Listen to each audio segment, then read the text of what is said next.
Everybody, ladies and gentlemen, please be seated.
We're good.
Grace this afternoon, I had to swear in a new lawyer and take up something from Veterans Court. So just a slight delay, but let me go ahead and get us on the record.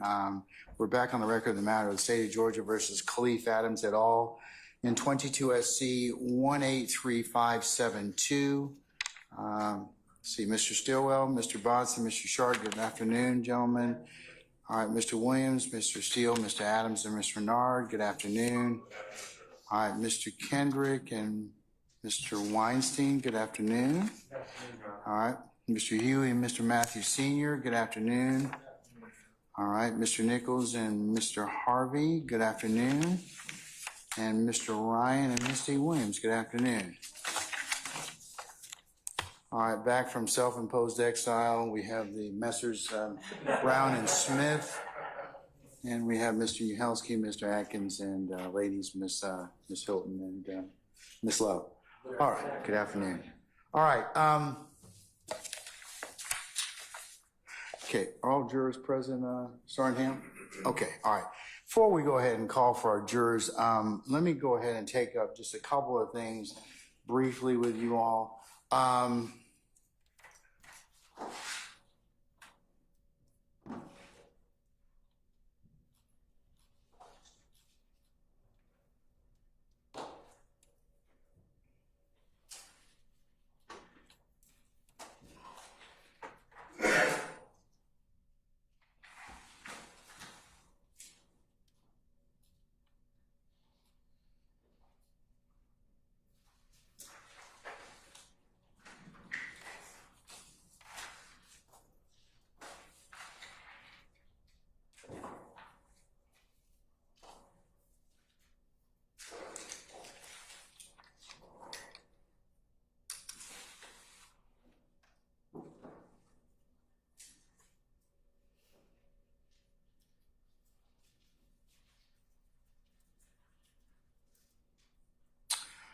I'm in possession of, let's see.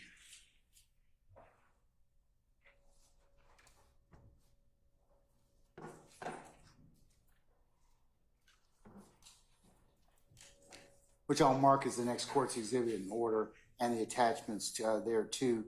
Mr. Steele's email from May the 10th of 2024 at 4:50 p.m.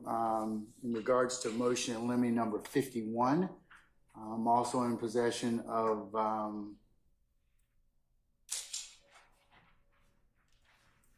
Mr. Steele's request on 5/14 of 24 at 9:08 a.m. Requesting to argue motion limine number 51 prior to the playing of another jail call, as he believes is inadmissible under law. And I'm also in possession of an IG post, Mr. Williams' IG Instagram records, which was sent to everyone. There are 3 Instagram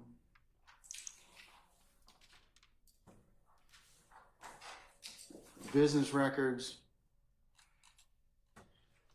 First one being pages 5651 and 5652. The next one being pages 5793 and 5794. And Instagram business record page 6828 and 6829, which the state is seeking to admit, I believe through the testimony of our current witness, Detective Racy. The court's had an opportunity to kind of study the issue because it's come up several times. And Mr. Steele, the court is aware that you've raised this issue at least 3 times, a couple of your colleagues as well. And that's okay, and the court has no issue with that. But I just kind of want to make it clear for purposes of, there seems to be some issues about whether or not assuming that a foundation can be laid, and we've had some arguments and discussions about authenticity and admissibility and foundation, which is in one camp, and I think we've covered that already, and where these particular source documents have been pulled from in terms of Instagram and other jail calls, and the court's still going to adhere to foundation and make those determinations. But as a whole, the court understands that. Then there's another set of arguments that have been advanced, those being whether or not the statements themselves from these Instagram postings or other sources can be admitted. We've had several arguments and discussions about the admissibility of said statements. Most of them come in under statements of a party opponent. Then there's been the ancillary discussion related to that is, well, the requests for limiting instructions and the like, because these statements are only admissible as to one or the other. This being a different type of case, since a conspiracy has been pled or has been sought in the state's indictment as part of count one, these statements also come in and is the court's opinion, and we've had some discussions about this, about whether or not they come in for co-conspirator statements. To that end, I'm going to cover a couple of things that the court would like to put on record. To prove up a statement made by one co-conspirator in order to use it against another co-conspirator, there needs to be evidence of the following elements. One, prior to the current trial, the defendant participated in the criminal agreement. Two, a confederate of the defendant made a declaration in furtherance of the conspiracy while the conspiracy was active and ongoing. Three, a witness who heard the conspiracy made the remark, testifies to it, and the content of the declaration is relevant to the case. And I'm quoting from Carlson on Central Foundations to Georgia, or Georgia Advocates, 3rd edition. The Georgia rule reference is found under OCGA 24-8-801D2, adheres to this federal counterpart and applies correspondingly. Accordingly, New Georgia and federal authority with an emphasis on 11th Circuit Court of Appeals precedent should be utilized for the interpretation and application of this code provision. 801D2E provides that a statement is not hearsay if the statement is offered against the party and is a statement by a co-conspirator of the party for which was made during and in furtherance of the conspiracy. 801D provides that admissions under the party opponents shall not be excluded under the hearsay rule. Under 801D2 echo, the party admission rule includes statements offered against a party that was made by a co-conspirator of that party during the course and in furtherance of the conspiracy.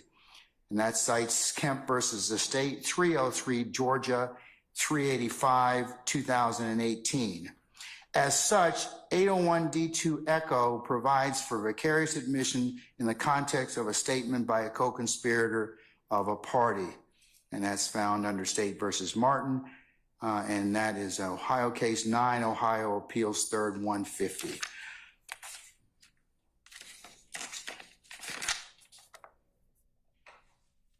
Now, to establish admissibility of an admission under 801D2 echo, the proponent must demonstrate by a preponderance of the evidence that a conspiracy existed. The conspiracy included the declarant and the party against whom the statement is being offered, and the statement was made during the course and in furtherance of the conspiracy. So we've had some discussion here about whether or not the conspiracy must be established. And you all are correct. It does need to be established. At this point in time, after hearing 70-something witnesses and the like, the state, in the court's opinion, has established by preponderance of the evidence, at least for the purposes of co-conspirator statements, that that's been established. Now, whether or not the jury buys that is another thing. It's only for the purposes of admissibility in terms of whether or not the court's going to allow the statement. So that is the first thing that I wanted to share with you all this afternoon.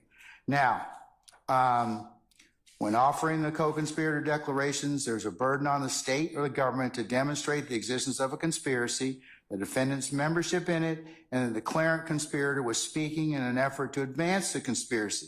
As a rule, there must be corroboration of the defendant's participation in the conspiracy in cases where the government relies primarily on the declaration of a co-conspirator to show this element. So a party claiming a conspiracy must establish it by a preponderance of the evidence. Our Georgia Supreme Court has remarked, we apply a liberal standard in determining whether a statement is made in furtherance of a conspiracy, and statements that further the interests of the conspiracy in some way meet this standard, and that is Downer versus the state, 314 Georgia 617, and that is a 2022 case.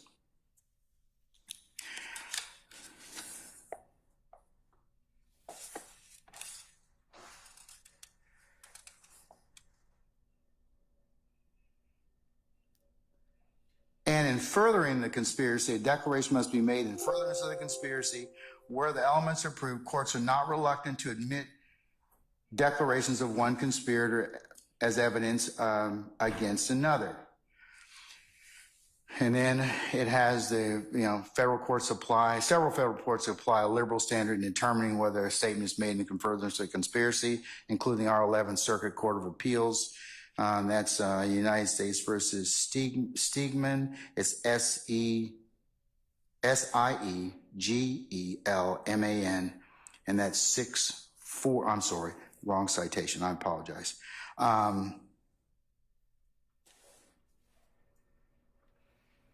No, that's the same. It is Siegelman, and it's 640 F 3rd 1159 11th Circuit 2011. And then statements which advance the objects of the conspiracy fall within the rule, and this has been held to even include statements of if uttered by an outsider, if the statement is designed to help the co-conspirators achieve their goal.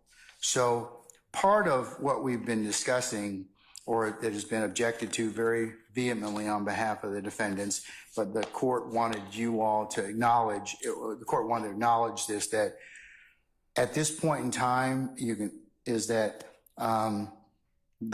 this court is of the opinion that I'm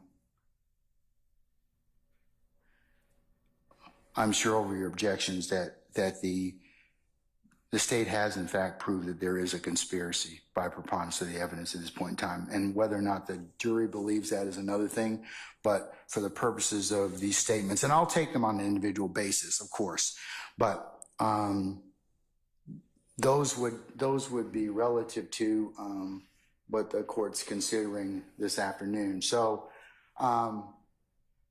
assuming that there's a foundation, which the court will continue to look at, and assuming that depending upon what the state's offering the statement for, whether or not it's a statement against interest or a co-conspirator statement,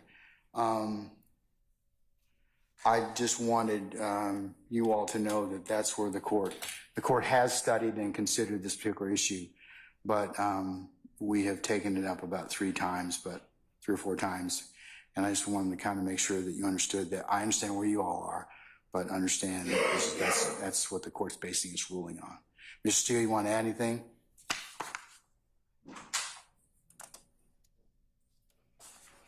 Because we've covered your Mr. Winfrey's jail calls already, but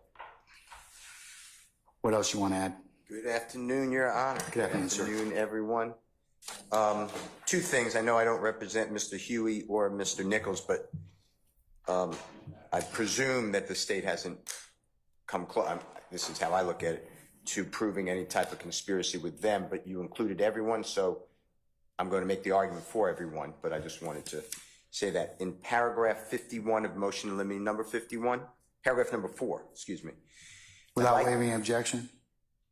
One more time? Without waiving any objection, I'm looking at it right now. I have a copy of it. Yes, sir. So what happens in those 2 minutes and 37 seconds of that call, October 22, 2015, it's not been played yet.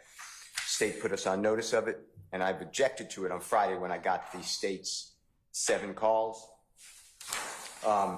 This is not, so I don't know who the speaker is. So the speaker is clearly speaking with a person identified on the call as Mr. Winfrey. Mr. Winfrey's in custody, that's why the call is recorded. The unknown speaker says, pursuant to another unknown person, Mr. Winfrey will receive a Porsche vehicle when he is released from custody. That's what I've objected to. So, as you say, I don't disagree with anything the court said about the test.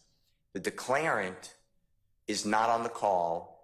The declarant is an unknown person. The person on the call is unknown. So I don't know how that is a co-conspirator statement of a third party. It's double hearsay. That's what I wanted to bring to your attention in motion limine number 51. All right, I'll let the state respond to that.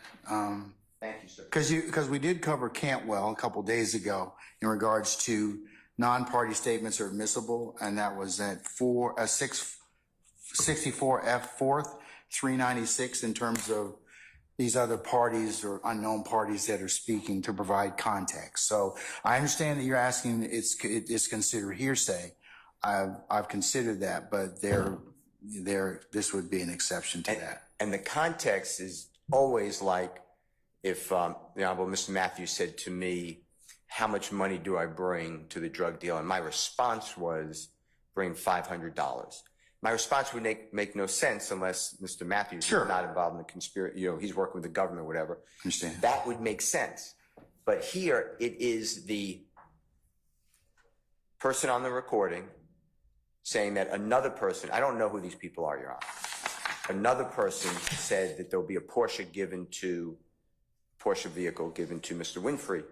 So the context is really not anything here. The substance of the statement comes from a double hearsay declarant. That was why I brought it to your attention. Okay.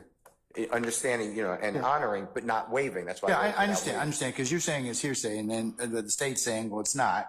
It's an exception to that being its co-conspiracy. They might say that, but we'd like you to decide it. I'm sorry. We'd like you to decide it. Yes. Okay. All right. State. Thank you, Your Honor. Your Honor, consistent with what the court just spoke about regarding the law and co-conspirator, this particular statement is furthering. Which one? Be specific. Which one are you talking the about? Statement Winfrey phone calls, or the Instagram. No, we'll talk about the Winfrey phone calls first, Your Honor. Okay. The Winfrey call, which is this call that's about 2 minutes, in which the unidentified declarant is an unidentified co-conspirator, because in that statement, what the declarant says is, we'll sit down for $250,000 in a Porsche. And Mr. Winfrey doesn't say no. He doesn't say anything. He says, okay, that's my boy. That's my boy. My boy ain't never changed. And so, Your Honor, that statement is furthering the conspiracy as far as concealing what occurred in the conspiracy, which is we will sit down, we will be quiet, we will not say anything for this amount of money. Now, whether or not that happened or not, whether or not he got paid, whether or not he got the Porsche is of no consequence. But this conversation here shows that there's a covering up of the conspiracy, that conspiracy being one, the gang, and conspiracy two being the actual shooting of the bus, Your Honor. And so we believe that this would fall under the co-conspirator hearsay exception. Are you going to identify the speakers on the call? We'll identify Mr. Winfrey. I believe the person he's speaking to is Shad, who is mentioned in other calls as well. All right. Okay. But that's the only identifier that we know is his name is Shad. All right. Sir, Mr. Harvey.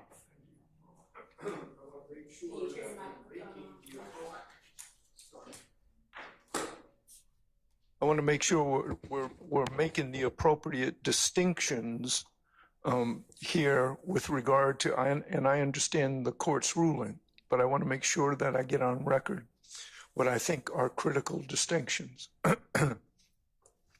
Let's go back to when the court said, state, give us all your 801D2E statements that you're going to use during the trial of the, so that we can take these issues up now and not during the trial, just like we're doing.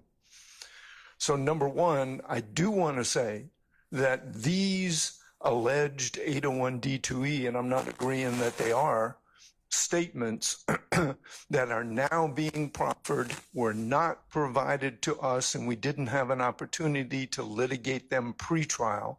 And now we're doing exactly what the court didn't want us to do, number one. Number two, we're also talking about a confrontation clause problem, because we have, for example, the pleas of guilty, admissions by co-defendants that are coming in that we cannot cross-examine. For example, precisely the ones that we are talking about now. Mr. Murphy, we know that beyond the hearsay argument, Judge, there is a confrontation clause argument. Have you taken a look at U.S. versus Thompson? That is, that is 568 F APPX 812 11th Circuit 2014, and it talks about the right of a defendant to confront accusers. Thompson seems to indicate no, but I understand your point. I understand your point. I do. But there's an 801 D2E right of confrontation. There's an admission of a co-conspirator, an admission of theirs, or a confession of theirs that we can't confront, that presents a different problem, like a plea of guilty. We argued that with regard to Jefferson, and I think Jefferson versus the state is clear. So I want to make the distinction, state versus Jefferson, and I want to make the distinction because it comes in under a hearsay exception does not resolve the confrontation issue. And Mr. Nichols does not waive that confrontation issue, even if you find that it's a co-conspirator statement. 801 D2E statements are not considered to be hearsay. They are, they're not. I understand. Okay, I just want to clarify. That's all. I understand Okay. that. All right. And I want to make the distinction that because it comes in, there is a class of evidence that comes in under 801 D2E. There's a class of evidence that comes in as admissions of party opponents. Those are subject to the confrontation clause, and we need to make that distinction. Okay, and when I charge the jury, when I get down to that, yes, that will be a jury charge that I will probably need to hash out. But at this point in time, they're admissible for, for as a threshold matter, and the jury can weigh them as they see fit. Okay. Well, admissions, I don't think are admissible at this particular point against Mr. Nichols. Okay, but that's your Yes, and I want to make sure that is your position at this point in time, and that has not changed. Right. And I certainly acknowledge that, sir, and will continue to mark that objection for you. All right. Thank you. Okay. All right. Unless there's anything else, I'm going to call for our jurors, okay? No, I was going to say, Your Honor, in relation to the hearsay statements on the Instagram records, Your Honor, the state did redact any of the commentary that was on the bottom. We did keep what we believe Mr. Williams would have posted himself because it's his Instagram, but the commentary that's on below that we did redact, and I can show that to Mr. Steele prior to that being. And I can show it to him now. Do you want to show it to him now then? Yes, Your Honor. Okay.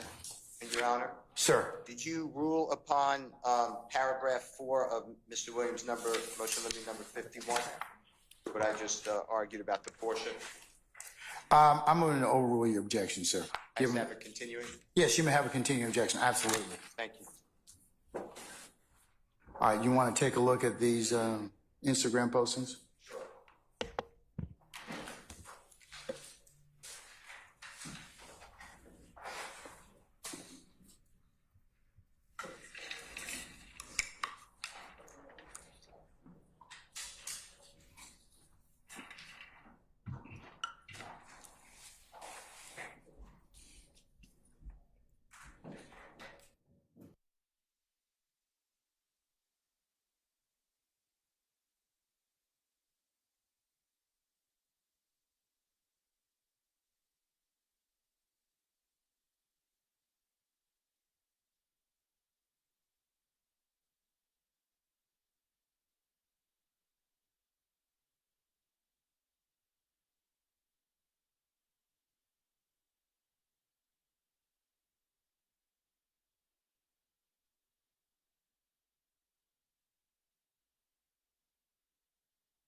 Ms. Hilton, anything else, madam? I'm sorry, no, you're right.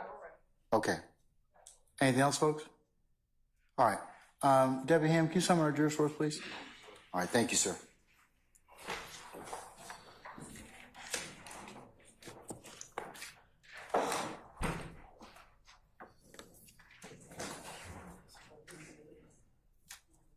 Yeah, can we bring in our witness too, please?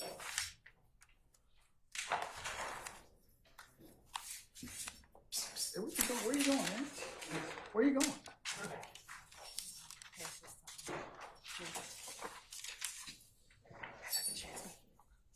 I'm gonna leave these in here until it's time.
Debbie Ham, all our jurors present, sir?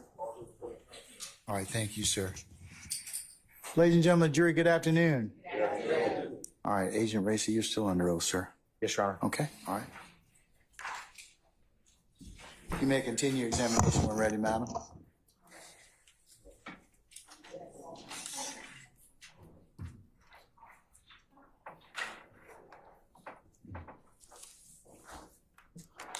Good afternoon, Agent Racy. How are you? Good afternoon. Doing well. Okay. I think we're trying to make sure we have access to the Zoom. I'm going to go back to something we talked about yesterday. The vehicle. Say again, sir. I want to go back into something we talked about yesterday. The white Camaro, what type of, I don't know what the proper term, the transmission was it? It was a stick shift or manual. And did you observe that when you searched the car? Yes. And are we ready?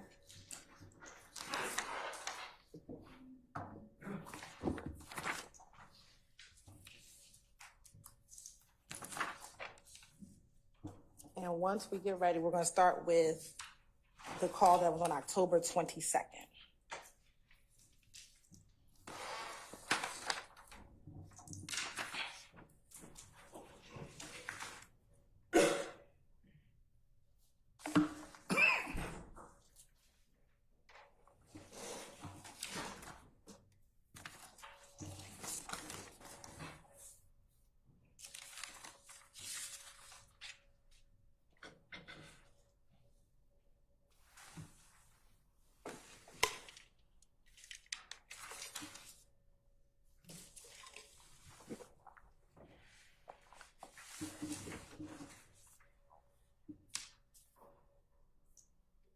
Mr. Kearns, can you let Ms. Knight in?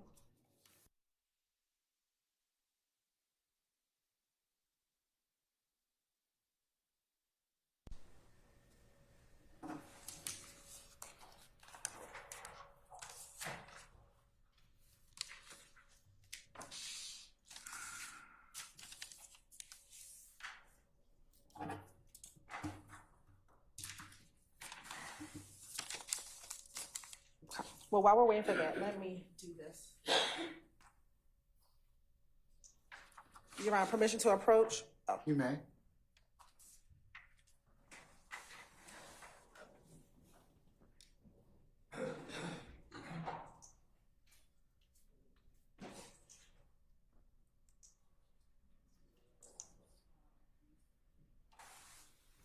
Excerpts from the record.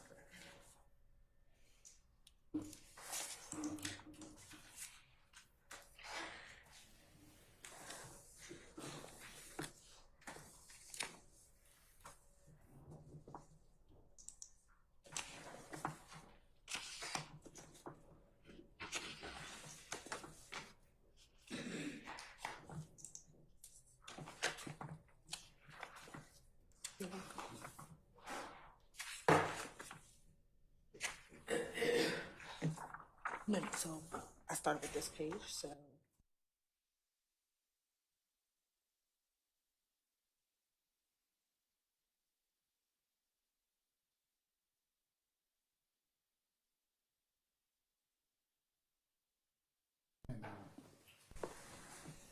Agent Race, I want to show you what's been first marked as State's Exhibit 134C. Tell me if you recognize State's Exhibit 134, Echo Charlie. Yes, I do. And how do you recognize Exhibit 130? How do you recognize Exhibit 134 Echo Charlie? So this is going to be AT&T records for the cell phone or the phone number 404-583-1990. So this is the response from the provider from our search warrant. And is that just 4 pages of an excerpt from the full response?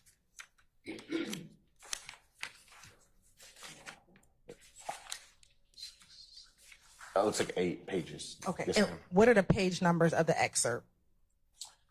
It looks like 1002, 1003, 1004, 1005, 1006, 1007, 1008, and 1009. Okay. And does that appear to be a fair and accurate depiction of an excerpt of the return for that phone number that you received back in 2015? It does. You're right. This time the state would like to tender 6 Exhibit 134 Echo Charlie.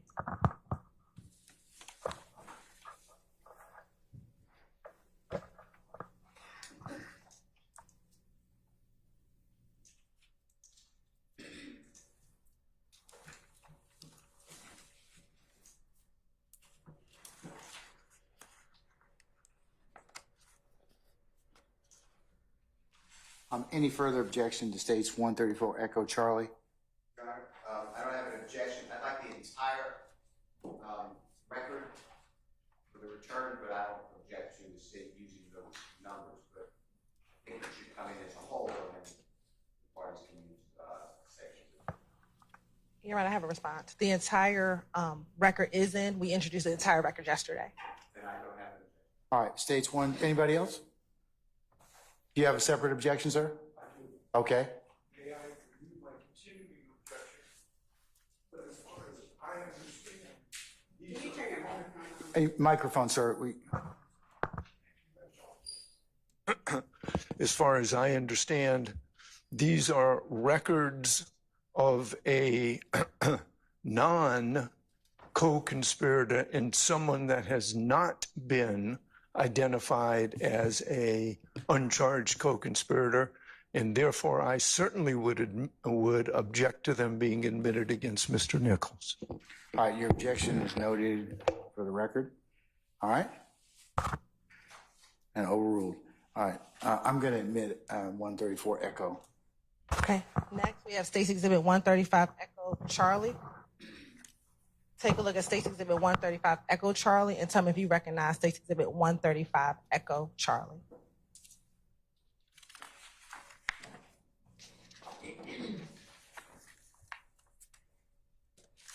Yes. And how do you recognize State's Exhibit 135 Echo Charlie? So this is going to be an excerpt, it looks like, out of the Sprint response for a cell phone number, or presumably a cell phone number, of 504-319-2920. And does that appear to be a fair and accurate printout of portions of that record that was introduced yesterday? Yes. And what are the pages of this excerpt? It looks like 170, 171, 172, 173, 174, 175, 176, 177, 178, 179, 180, and 181. So 170 through 181. Your Honor, this time to say we're like the. I'm sorry. There's another one there. 182. So correct myself. 182. Your Honor, this time to stay with like the tender State's Exhibit 135, Echo Charlie into evidence. Any further objections to State's 135, Echo Charlie? No. Same, continuing objection noted, sir. No, sir. And I heard that District Attorney, the entire return is in, and then I don't have an objection to a fourth. Is that correct? Yes, Your Honor. It's admitted. Yesterday. And then last, State's Exhibit 138, Echo Charlie. If you can take a moment and flip through State's Exhibit 138, Echo Charlie. Okay. And do you recognize State's Exhibit 138, Echo Charlie? I do. And how do you recognize State's Exhibit 138, Echo Charlie? So this is going to be an excerpt from, ultimately it's AT&T, but it's a Cricket cell phone that AT&T is the larger company of. And it's for target number 678-815-5790. And does that appear to be a fair and accurate depiction of the excerpt of the full return that you received back in 2015? Yes, And is that the same return that we entered into evidence yesterday? it appears to be so. And what are the pages of this excerpt? 411, 412, 413, and 414. Your Honor, this time the state would like to tender State's Exhibit 138, Echo Charlie into evidence. Any further objection, counsels? No, I heard the same. I understand it the same way, so no objection. All right, okay. It's admitted. Thank you, Your Honor.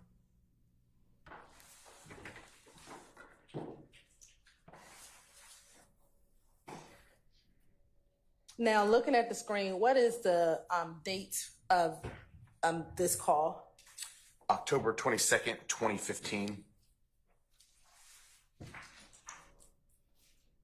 And we can go ahead and publish.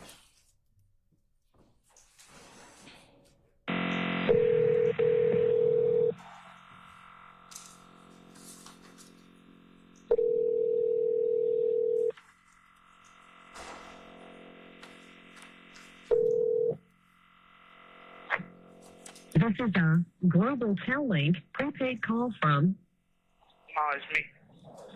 an inmate at the Cobb County Adult Detention Facility. This call will be recorded and monitored. Your ITS account balance is $29.69. If you have questions or complaints about this call, please call customer service at 1-800-231-0193. To hear the cost of this call, press 8 now. To accept this call, press 5 now. This is a Global Tel-Link prepaid call from It's me. your ITS account balance is $29.69. Complaints about this call, please call customer service at 1-800-231-0193. To hear the cost of this call, press 8 now. To accept this call,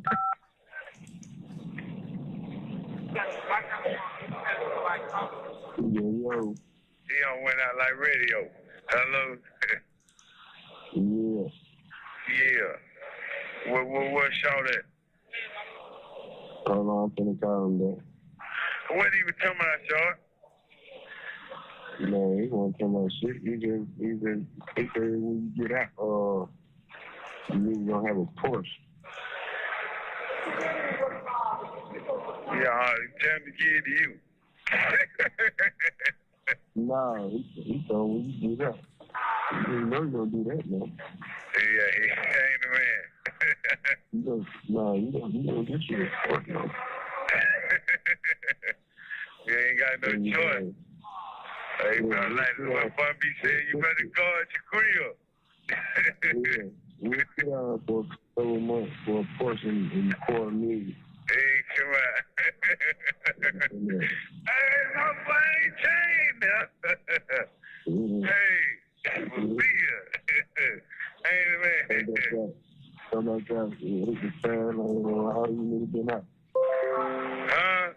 See what? Call. Now, do you remember what time that call was on October 22nd? It was 21:33, so 9:33 at night. And was this call made on Mr. Winfrey's pen?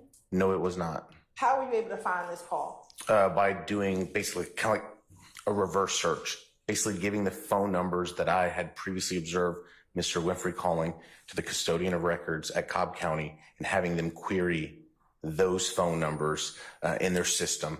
So then in doing so, I could see that basically these calls were listed from Winfrey, and then all of a sudden there's a couple calls to that same phone number in another inmate's name. And so I requested those and received those.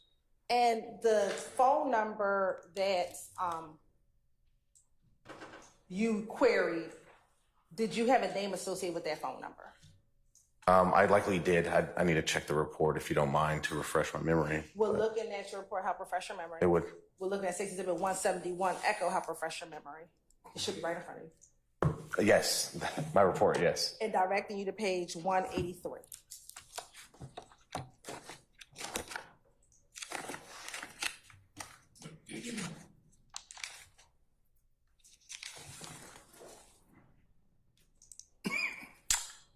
Okay, yes. Who was the, is your memory refreshed? Yes, yeah. Are you going to want me to memorize that phone number to repeat it for the record? No, Okay. just the name that was associated with the. Rashad or Shad, something to that effect. I put Shad in my report. And in listening to the previous jail calls that we listened to yesterday, was that name Shad familiar to you, given some of the other calls? I'll sustain the objection, Mr. Form. You can rephrase. Had you heard the name Shad prior to listening to this call? Yes, Where? on other jail calls. Were those jail calls we heard yesterday? Those are some of them, yes. In your review of the jail calls, did you hear more calls with this individual by the name of Shad? Yes, that's correct, yes. Now, why was this call significant to you? I heard a money value and a valuable car being discussed in it. What was the money value you heard? $250,000, $250,000. And what was said about the $250,000? Basically, when he gets out, he'll have a Porsche purchased for him and $250,000. Now, was that Winfrey who said it, or was that Shad who said that to him? Shad that said that to Winfrey. Now, sitting here right now, do you know if Jimmy Winfrey was ever paid $250,000? I don't know that. Do you know if he ever received a Porsche? I don't know that. Sitting here now, do you know if he ever received any compensation? I don't know that information.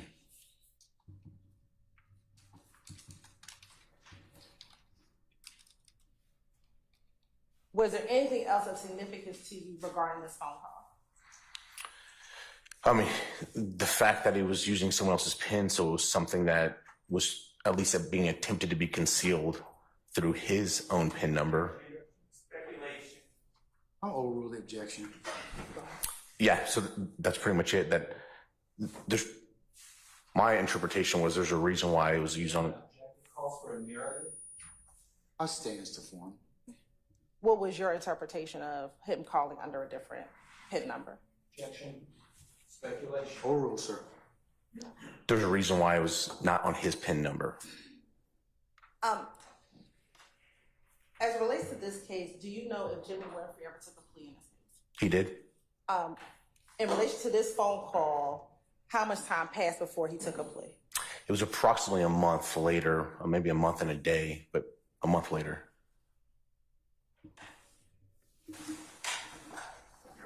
Sir, do you have an objection? Yeah. We approach. Yes.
Yes.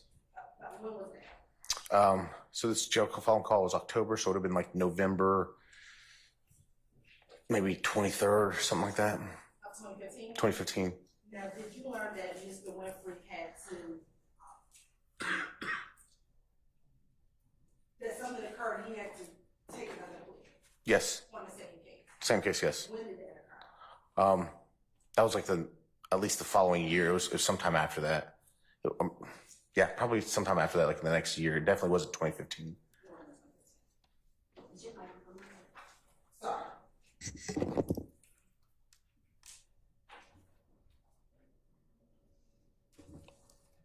Now, did you ever obtain medical records in this case? We did. Why did you obtain medical records? There was a discussion in reference to a possible defense. Objection, hearsay, confrontation part. Talk about the case. Did you hear? I'll sustain the objection. Other grounds you can rephrase. Did you ever hear Mr. Winfrey himself in any of your jail calls speak about an injury? Yes. What injury? To hands. And why did you get the medical records? We wanted to know the extent of the injury per the medical records. And did you obtain those medical records? I did. Did you find anything that assists you in your investigation as related? Your Honor, that would be hearsay. I agree, that was my objection. In the medical records, state response. I hadn't finished the question yet. Was there anything significant in the records that assisted with your investigation? Same objection, Your Honor. He's talking about. Mr. Steele and Mr. Matthews. Nothing that would change our investigation. Okay, thank you.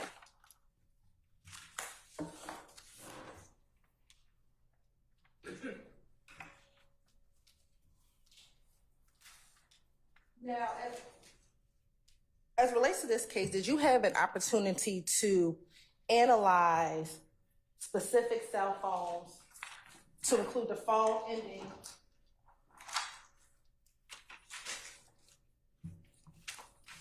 in 3383, 5790, 2920, and 1990? Yes. And did you have an opportunity to kind of synthesize those phone records and do a phone analysis? Yes. What type of phone analysis did you do regarding those records? So basically the communication of those phones to each other in and around the time, like a 4-hour-ish time frame around the time of our incident. Okay. You're on permission to approach? You may.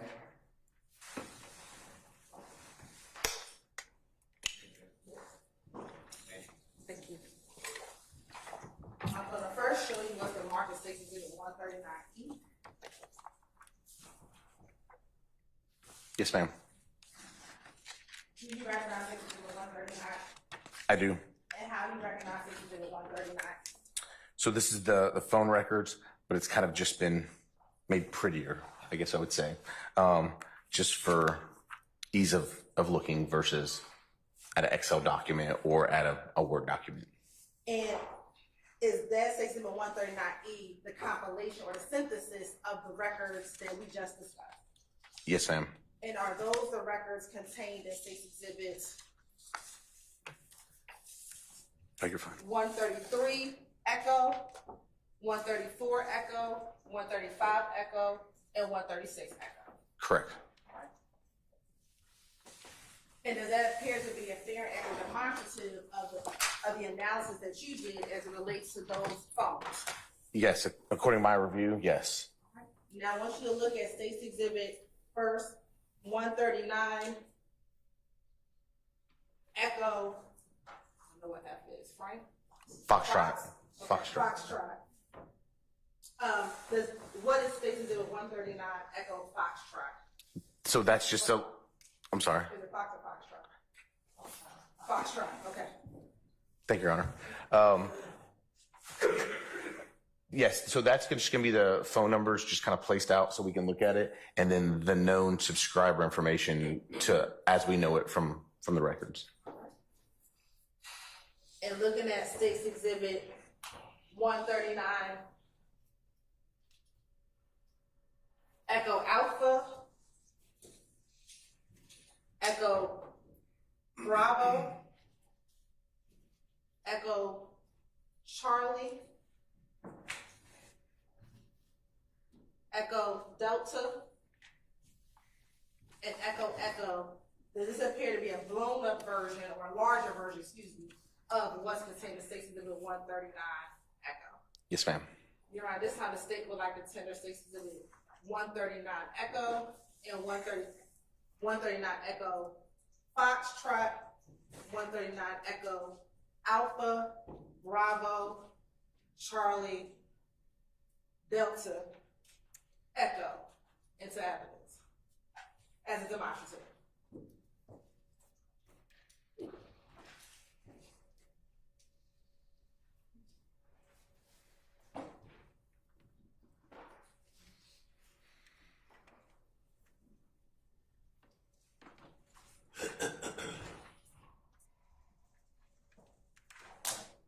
Any objections to, further objections to State's 139 Echo Alpha, Echo Bravo, Echo Charlie, Echo Delta, and Echo Echo?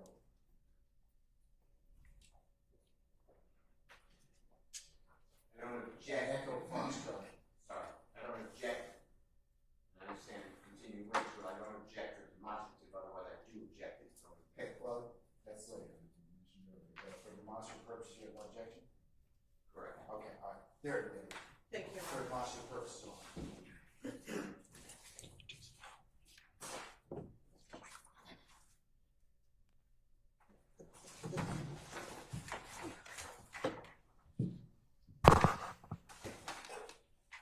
First,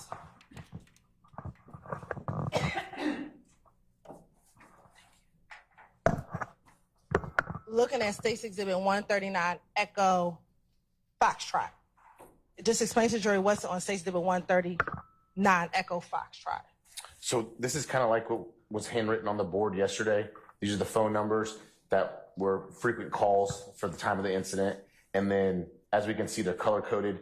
And then the name that was listed on the phone records is put in on some of those phone numbers or associated with some of those phone numbers. And again, for 404-583-1990, which exhibit was 404-583-1990? So that's going to be 134 Echo Charlie was the broken down smaller excerpt.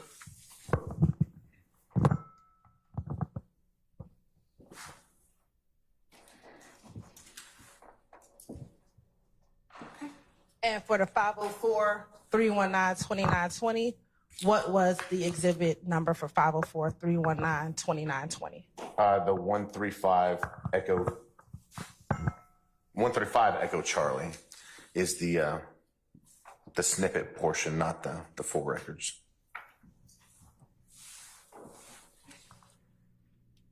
And for the 404-664-3383, what was that exhibit? So that's going to be the 133 Echo Charlie. But I believe that's going to be the full records.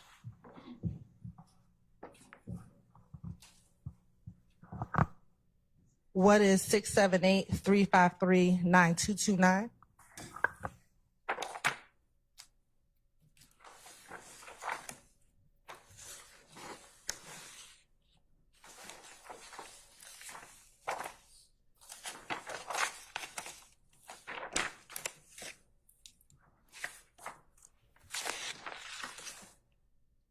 Okay.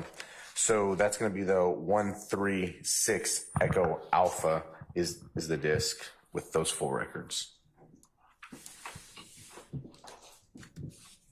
And then for the 678-815-5790, what's the exhibit number there? So the excerpt one, just a couple of pages one, is going to be the 138 Echo Charlie.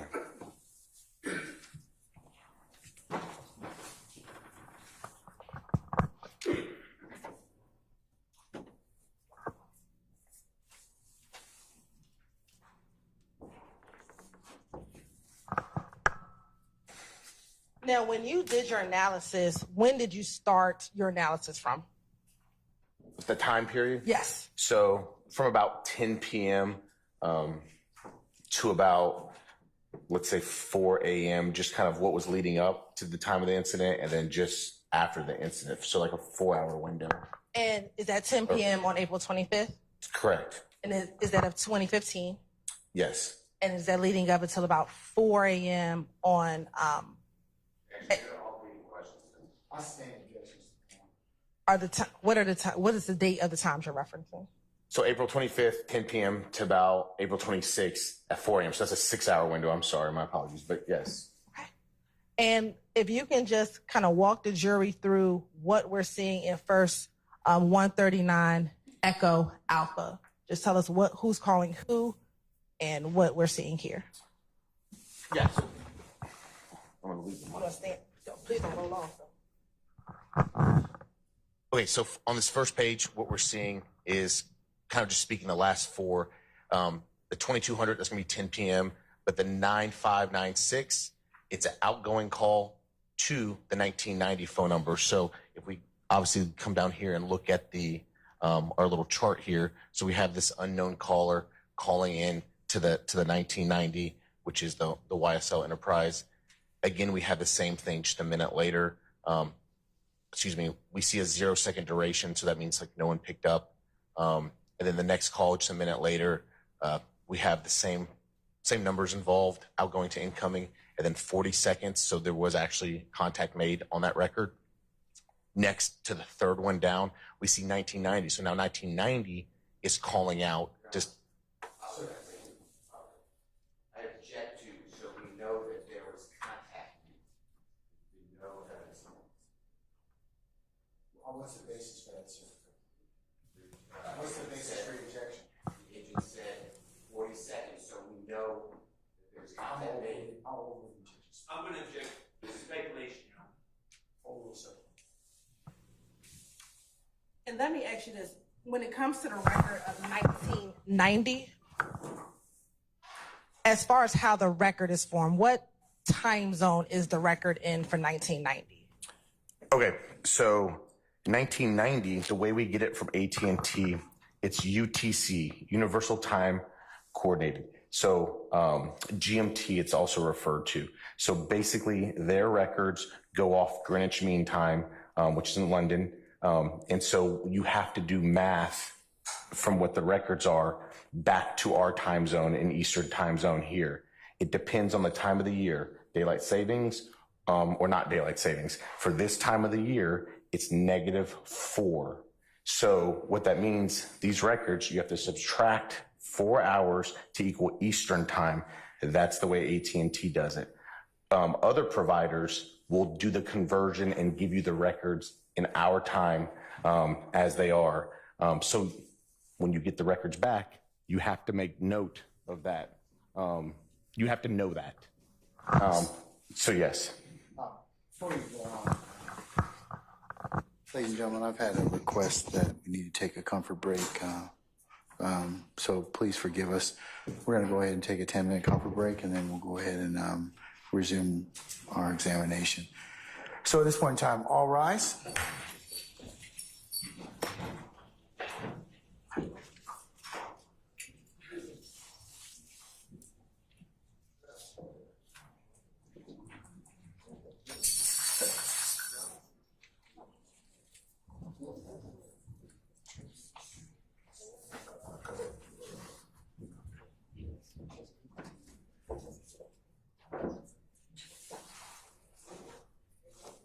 All right, our jury has left us. Sir, you can take a 10-minute recess. We'll see you back. Yes, sir. All right, ladies and gentlemen, please be seated.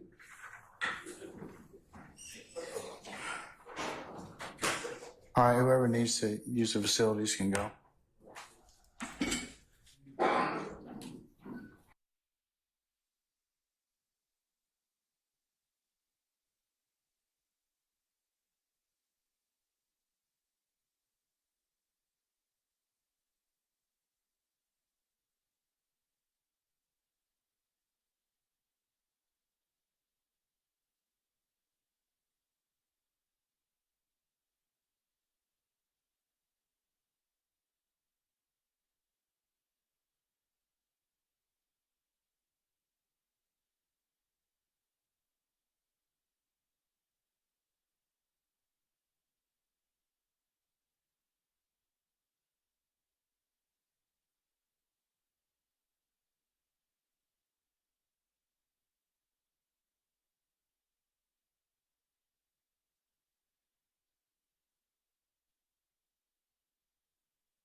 Summon our witness, please.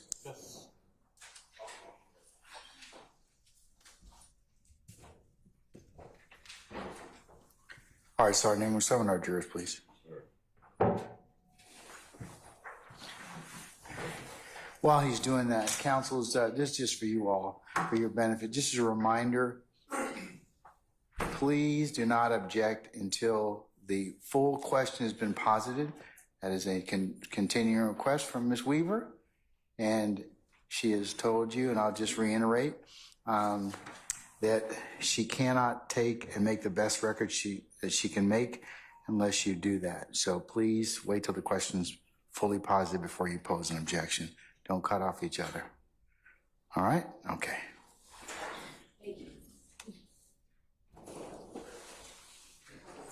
That was a paid public announcement.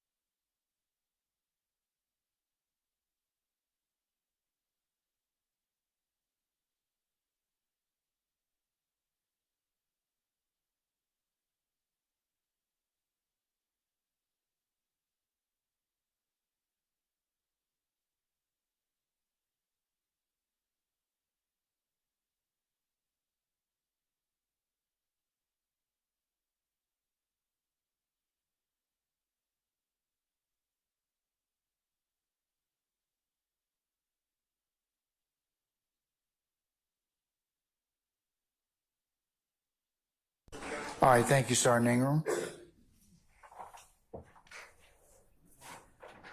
All right, Ms. Hilton, you may continue with your examination. So I think when we left off, you were speaking about the UTC time and having to convert it. Yes.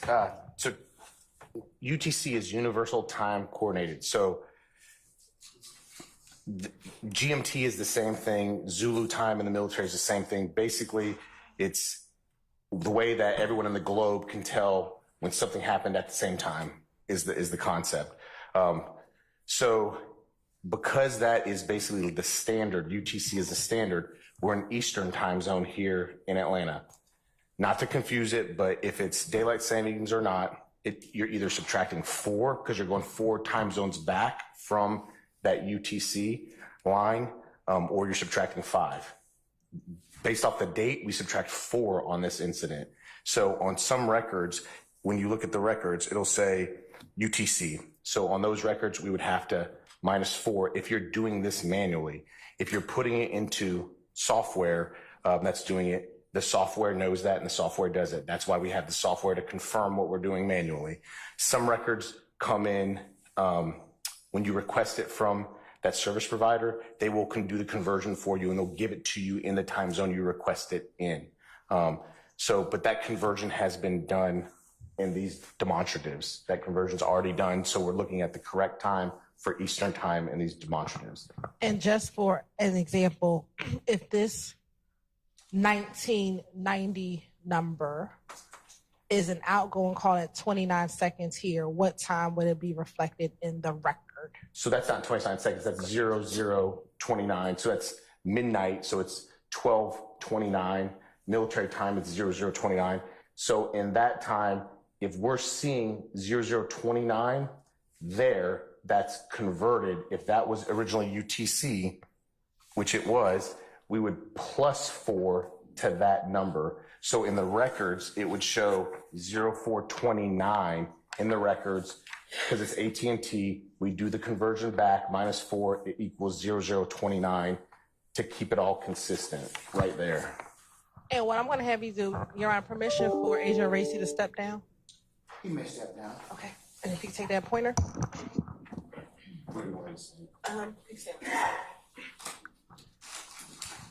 Now, I believe we were still at the April 25th dates. If you can just go through, let's start with April 25th, who's calling who, what phone numbers is making contact with another phone number.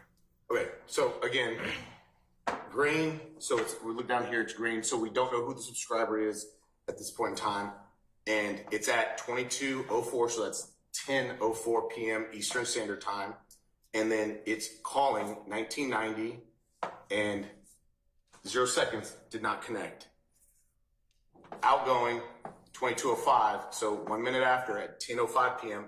Outgoing to incoming 1990, 40 seconds. There was a 40-second connection between the phones where, based off the records, there's communication for 40 seconds based off the records. And let me ask you this, the time on the boards at the time the call starts?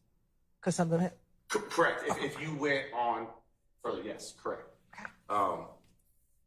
So the next one is 2306, so 1106, 1990 is now calling 3383.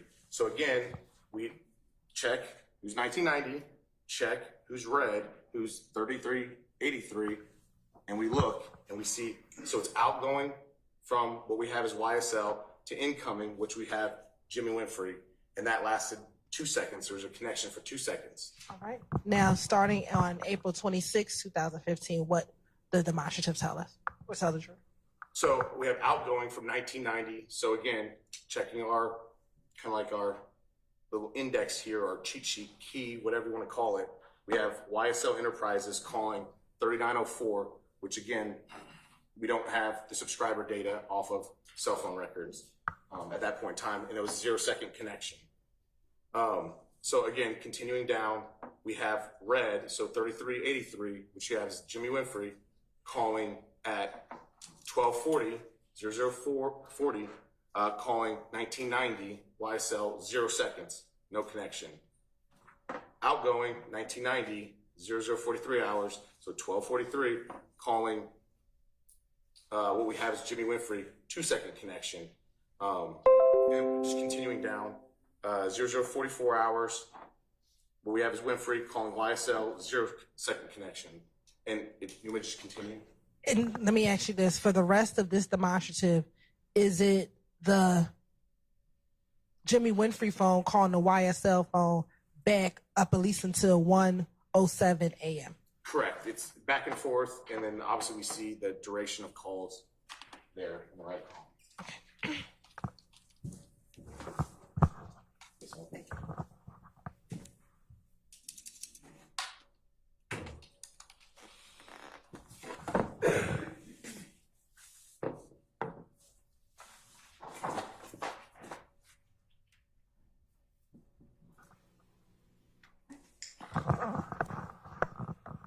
Step back down.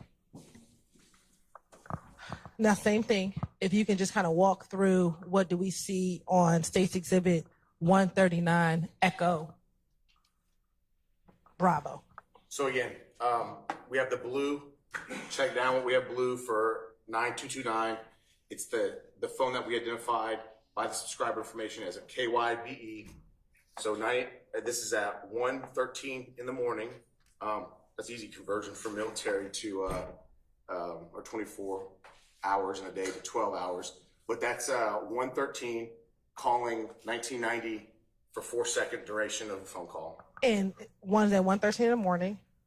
1:13 in the morning, yes, ma'am. And Kai B, did we identify the name of the person with the Kai B? I believe we did. I have to go look at the records, but I believe we did. Was that the number given to you by Investigator Gaither? Yes. So that's Demikian Garland, then. Thank you. Okay.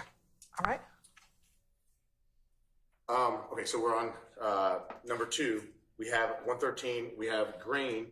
Again, we don't know, calling 1990. So that's YSL Enterprises. And then 1:14, 1993. I'm sorry, we just did that one. That's my mistake, 43 seconds.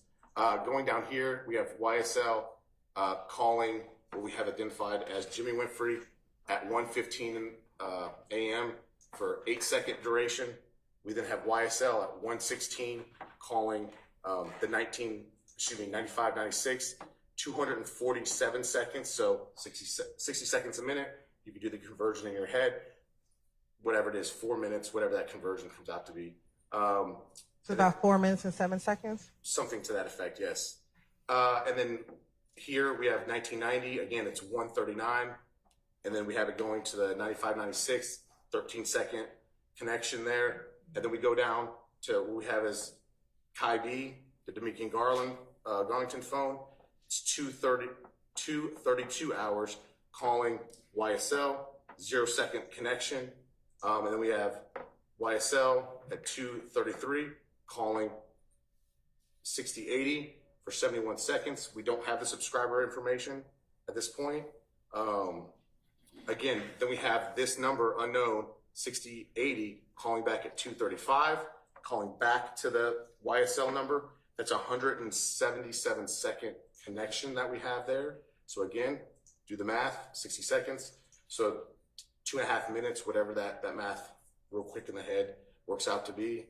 Kai B, so Dominican Garlington, 2:38. It's the 9229 phone number calling YSL. Again, 42 seconds, so a little over half a minute. And then we have the 5726 at 2:44 calling YSL, 18-second connection on that one.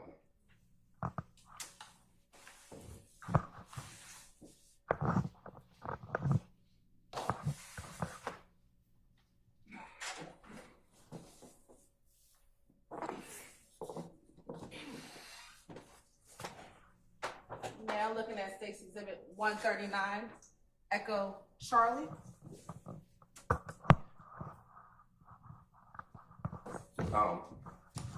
So same thing, 2:45, YSL calling 3383 at 2:45, 15 seconds. So YSL calling Jimmy Winfrey, 2:45. And then we now have 2:48, Jimmy Winfrey contacting back to YSL, 22 seconds. We have Jimmy Winfrey at 2:49 calling YSL Enterprises back at 2:49 a.m. for 28 seconds. Again, repeating 2:57 in the morning, Jimmy Winfrey calling YSL 26 seconds, and then coming down again. So we have the 5726 phone number, which we don't have the subscriber information for, trying to call YSL Enterprises at 2:58, 0 seconds. YSL now at 3:02, calling what we have is 3383. So this is Jimmy Winfrey, 3:02 in the morning for 2-second duration. We now have Jimmy Winfrey at 3:03, calling back YSL for 3 seconds.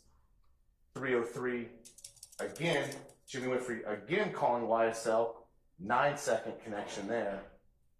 So we're getting down to 3:07 a.m. YSL is now calling the 5790. 5790 is who we have identified as YSL Duke. So for 3 seconds. Continuing down, we have 1990 YSL, again at 3:07, calling YSL Duke for another 3-second connection. 3:08, YSL calling Jimmy Winfrey for 3-second duration of the phone call.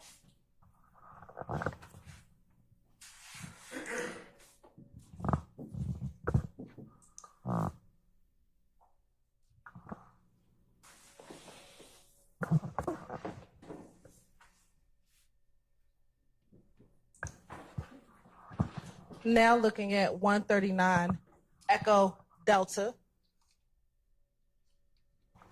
Yes, please. So we have 1990, which is YSL at 3:08, calling Jimmy Winfrey, 83-second phone call. 0314 hours, we have YSL calling Jimmy Winfrey, 17 seconds. And what time did the phone call come in for the 911 call? The 911 phone call reporting the shooting came into Cobb County Dispatch at 0314 hours. Okay. What do you have next? We have Jimmy Winfrey now calling YSL Enterprises at 3:15, a 25-second duration phone call. I skipped the duration, I think, on those, but as we can see, 83 seconds for the first one, 17 seconds, 25 seconds. And then we come down to 3:17 a.m. We have the 2920 number calling Jimmy Winfrey, and this is a 536-second connection. Looking down at our chart, Who is 2920? That is the phone that we have identified as Cash Money, who's And then we identify it with a person that's in the identified records. with a person, Brian Williams' phone, as Cash Money. So Brian Williams' Cash Money is calling Jimmy Winfrey, incoming phone call to Jimmy Winfrey at 3:17 for 536 seconds. We then have another incoming call from, again, Cash Money, Brian Williams, at 3:26 a.m. coming in to Jimmy Winfrey for a 5-second phone call. We then have 3:36 a.m.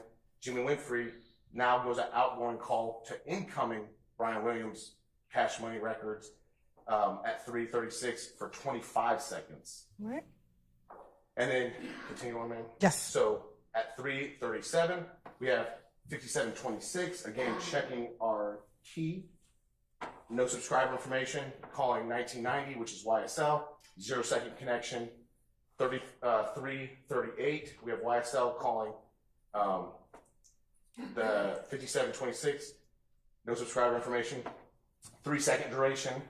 We then have YSL at 3:53, calling 5790. So 5790 is going to be YSL Duke. 0-second connection. We have 1990 YSL at 3:53, calling again YSL Duke, 0-second connection.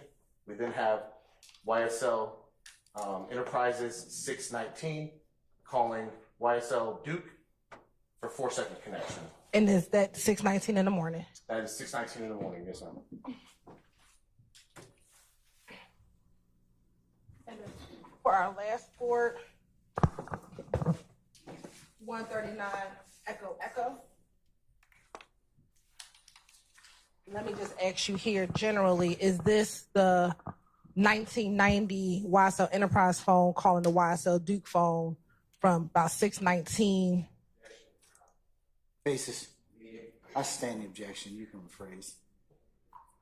Is the YSL phone calling is the YSL Enterprise phone calling the YSL Duke phone? Yes.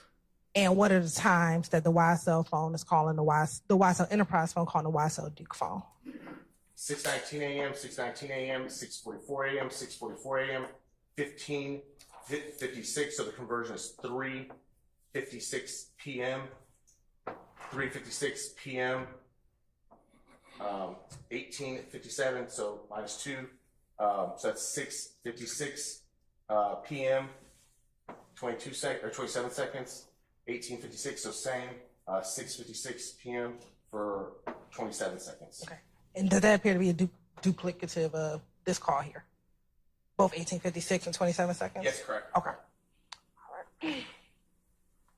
Now, as relates to, let me ask first, the YSL Duke phone, were you able to plot or determine where the YSL Duke phone was? No, YSL Duke, You haven't seen. And why is it?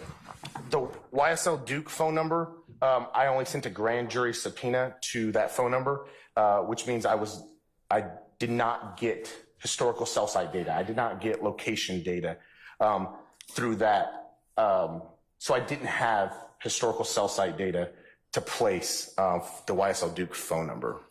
What about the 1990 number? Were you able to plot or know where the 1990 number was during this duration?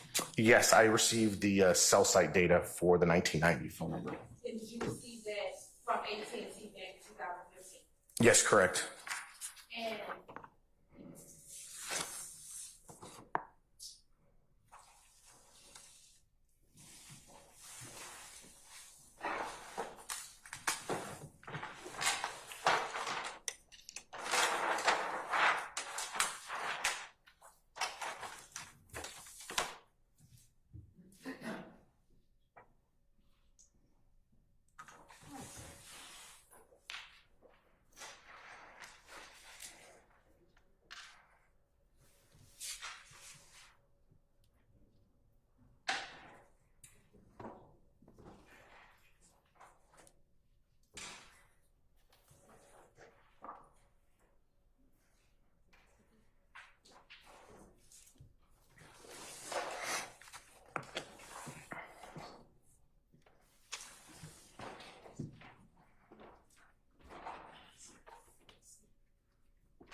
Have you shown the documents to the defense counsel?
You may, ma'am.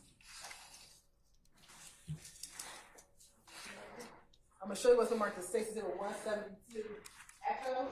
You recognize this is 172 Echo. I do. And how do you recognize this is 172? These are the notes that I made this morning in reference to the location information. And is this the same location information that's contained within the excerpt in the 134 Echo chart? That's correct. That's where I got it from. Okay. And did you just what did you do in order to create that? Basically, I just used a snippet tool, a line off of the records, and then copied it on a Word document. And then I took the Latin long, the latitude and longitude that was provided by AT&T in their records and threw it into Google Maps. And it dropped a pin. And then I just screened a snippet, basically the Google Maps with the pin location. And then I just put that picture in the Word document, and then basically created notes that I could see what Latin long and a visual aid for myself with a pin dropped. And will that assist you in telling me where that phone was, that 1990 phone was on between April 25th and April 26th, 2017? Yes, absolutely.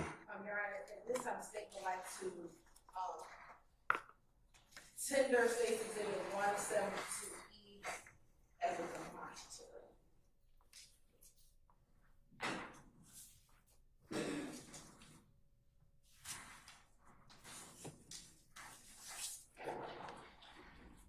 Any objection to states on 171 Echo as a demonstrative? 172 Echo. 172 Echo as a demonstrative?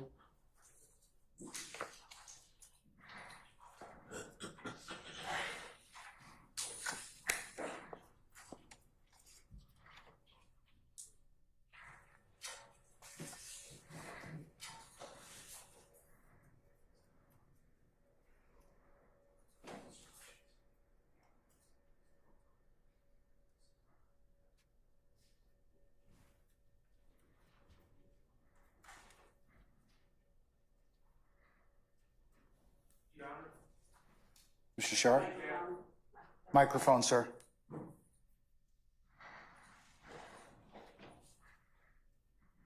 I do object. Basis. The demonstrative is not what the detective purports it to be. I can approach to explain. I don't think that's a valid objection at this point in time. I'll just overrule Well, it. it would be lack of authentication. Overrule, sir. Overruled. All right, on 172 Echo's admitted over objection may be published as you see fit as a demonstrative only. And Your Honor, our previous objection, you found no qualifications. I still note, yes, sir, noted. Thank you. and continuing. All right? So what was that agent telling me where that phone was at certain times throughout that evening and morning? Yes.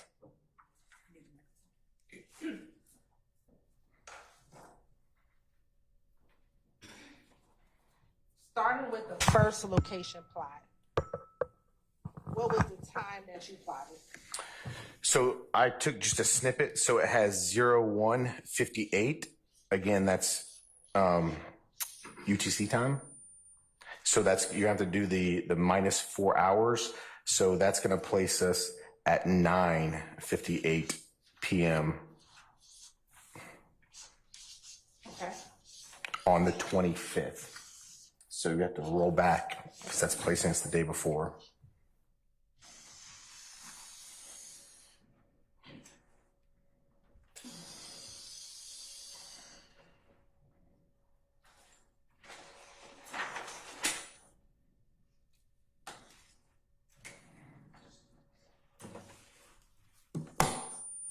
Oh, sorry. You said turned off? Okay. Okay, now it's off. Yeah. Roughly, where was the general location, general address for that number at that time?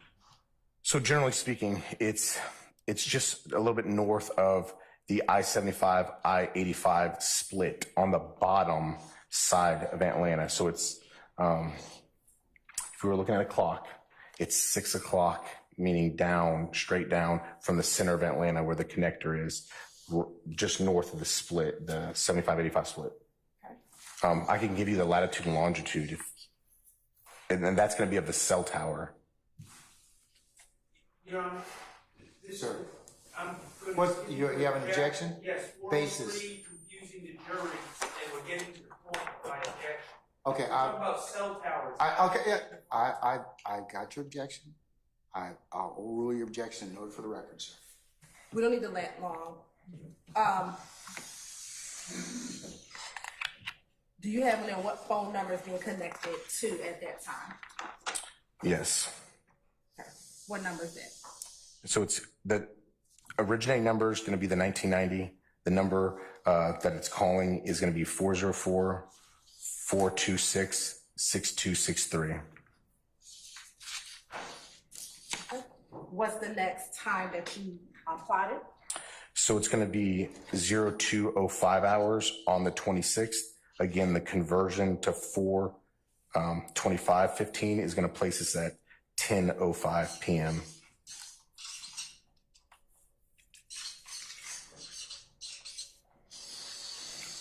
And where is the general area of that phone? Okay. Generally, it's the same. It's in the area of Metropolitan Parkway. So that different from the I-75, I-85? Yes, it's just slightly north of that.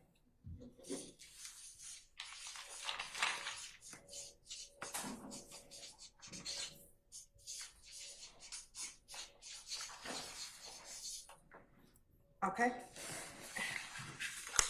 And what's the phone number?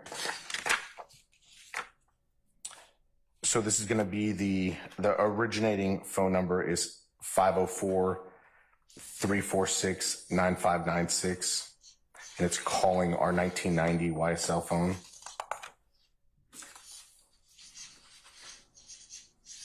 Okay. What's the next time that you plotted?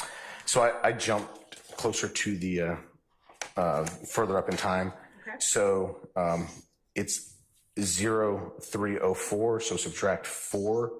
Again, that's the 26th. So subtract 4 puts us at 11:04 p.m. on the 25th.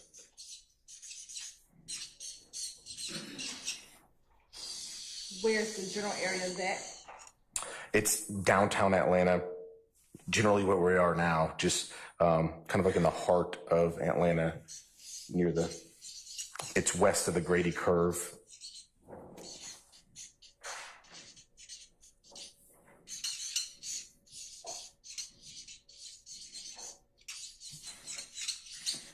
And what's the phone number being contacted? So 1990 is contacting 404-798 8491. 8491. Correct. Okay. What's the next location? So I jumped ahead an hour again. So this is 0406 on 4/26/15. So that's easy conversion, -4. It puts us at midnight, just inside the night of the 26th. So 12:06 a.m. on the 26th. Okay. Where is the general area of that call? We go back to our almost first location.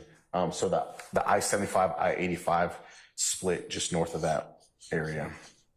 Your Honor. Yes, Mr. Wines, you have an objection? Yeah, I do have. Basis. I do have an objection. It calls for speculation as far as area of the call. He knows where the cell tower is. Okay, but not the call. speculation is your objection, not the rest of the speaking. I'm gonna overrule the objection, sir. Thank you. And let me ask you this: with cell phone towers, does it give you an exact pinpoint or a radius or area? So in these records, this is a location of the tower. So we just have a radius. But going off this, we just have. Excuse me, Your Honor. Basis. I need to raise an objection. Again, it's calling for expert testimony. I would agree He's with not that. an expert. I'll sustain the objection. Thank you, Your Honor. All right, ladies and gentlemen, disregard the last statement of our witness. Your Honor, I would, without that explanation, I would move to strike his entire. I just said, jurors to disregard the last statement. And I would move to strike the previous testimony because. Overrule, sir. Thank you. All right. So you said I-75, 85, just north of the split. Correct.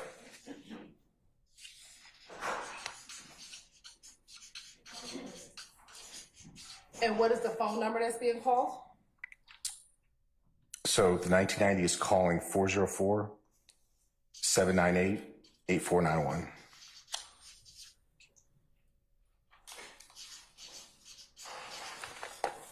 All right. What's the next time? Okay, so I just jumped ahead another hour.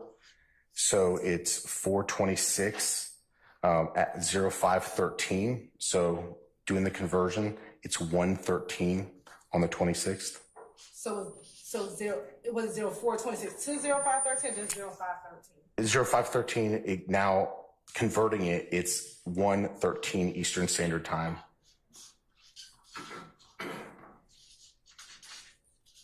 And where's this phone? Where did you plot this phone at? Similar to. Your Honor, calls for speculation. I stand the objection. Where did you plot? Similar to the last location, just slightly south of the last location. So the I-75, 85 split just south of that.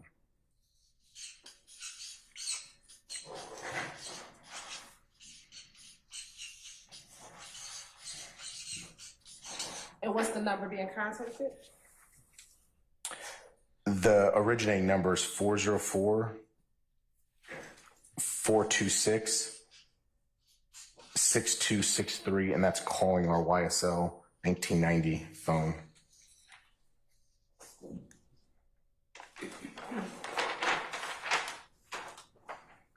What is the next time? It's the same time, 0513. And so that's 1:13 in the morning, correct?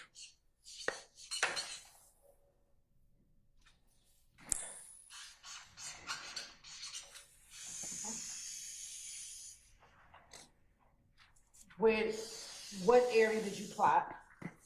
Just south of what's known as the Grady Curve. It's more north than our last location on the 75-85 connector, but it's south of the Grady Curve. It's just a little bit north of our last location.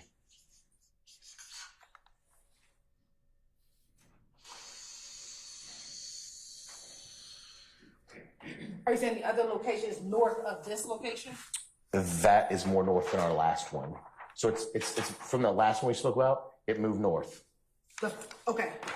The plot is north of that. Now, when you said I-75-85 split, which I-75-85 split are you referencing? We're still talking about the bottom one, the south side of the city, not north side. Okay, so For clarity, so when you were talking about this I-75, I-85 split, are we talking about closer to the airport or closer to going towards Buckhead? I've been the entire time.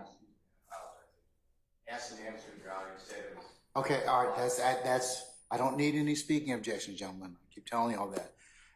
I'll sustain your objection. Your Honor, okay. All of these were I-75, 85 South? Correct. Is that close to the airport? Yes, it is.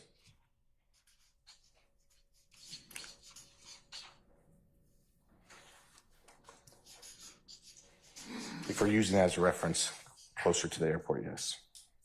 Is that the same for what I've identified as number 4 on here? Yep. Yes, same reference point.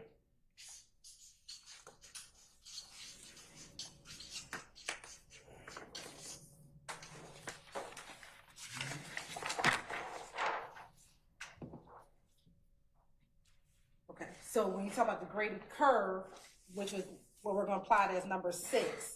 It's south of the graded curve, correct? South, just south of the graded This curve. is just south of the graded curve. What phone number? 678-353-9229 is calling our YSL 1990 phone. Okay, sorry, 678. Yes, 353-9229.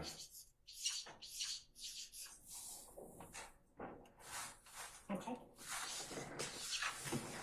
Number, did you plot another call after this? Oh, yes. What time was that?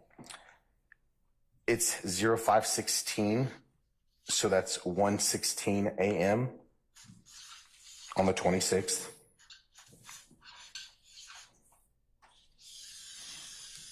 And where is the area that you plotted?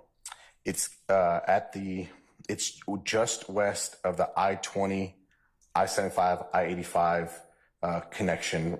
Just that's right at the bottom part of the graded curve, basically near the state capitol, just south of the state capitol, at the I-20, 75, 85 kind of intersection area.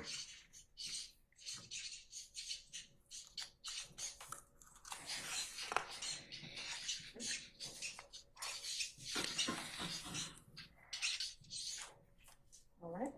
And what number was contacted? Our 1990 YSL Enterprise phone is calling 504-346-9596. Is it 346-9596? Yes, correct. Okay. What's the next location that you plotted, or next time you plotted? So this is going to be 0657 hours. So -4. 2:57 a.m. That's correct. On the 26th.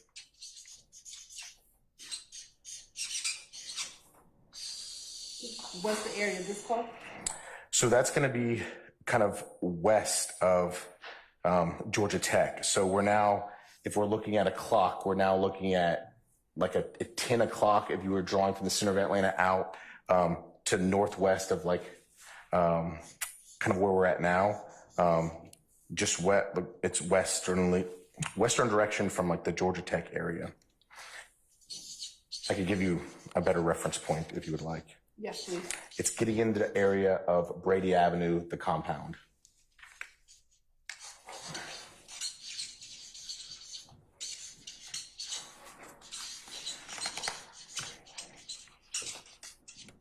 All right. And what number is being contacted? So the YSL Enterprise phone is being contacted by 404-664-3383, which is the phone number that the subscriber information comes back to Jimmy Winfrey. Okay. What's the next time that you plotted? 0657. Is that the? I'm sorry, 0658. I'm sorry. So just 1 minute later. Is that 2:58 a.m.? That is correct. Saying 4/26/2015. That's correct. All right. Where's the area of that phone? The compound, Brady Avenue. Is this same Northwest Georgia Tech? That's correct.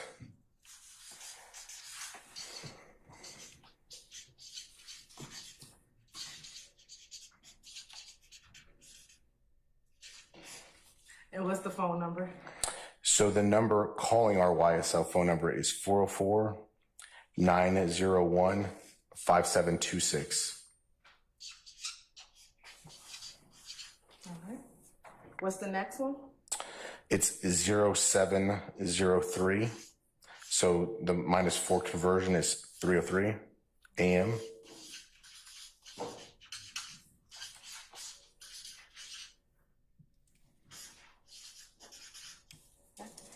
Where's that phone plotting? Similarly the same, Brady Avenue Club Compound.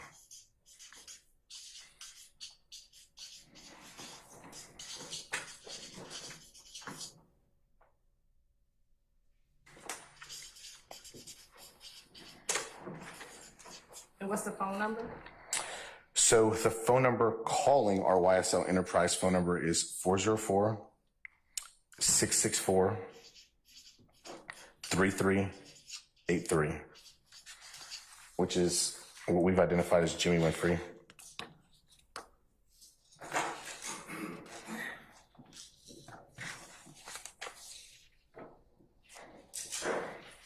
And for all these, this is where the cell tower is located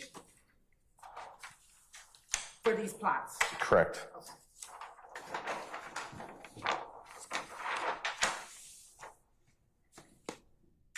Looking at, did you plot something else after this? Oh, yes. Okay. All right. Where is the next time? 0707 hours, so -4 conversion equals 3:07 a.m.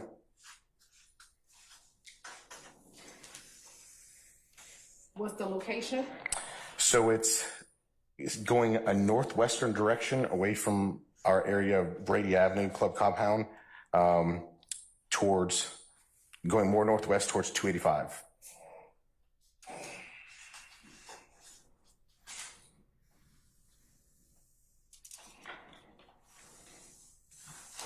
And what phone number is being contacted? So this is our 1990 YSL Enterprises phone number, contacting 678-815-5790.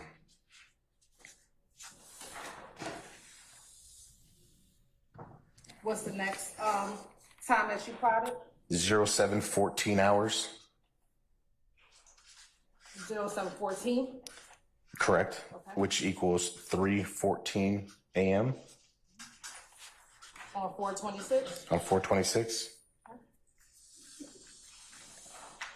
Where's this plotting? It's plotting 285 at I-75.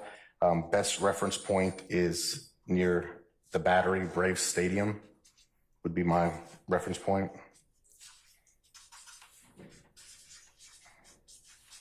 That's current day Brave Stadium. Obviously in 2015, I don't think the Braves were there yet. Okay.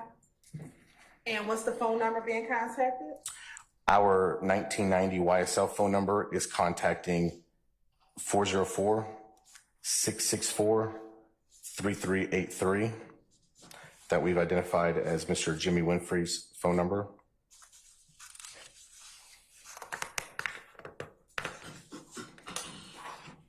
Did you plot after this? I did. What is it? 0715 hours, so 3:15 a.m.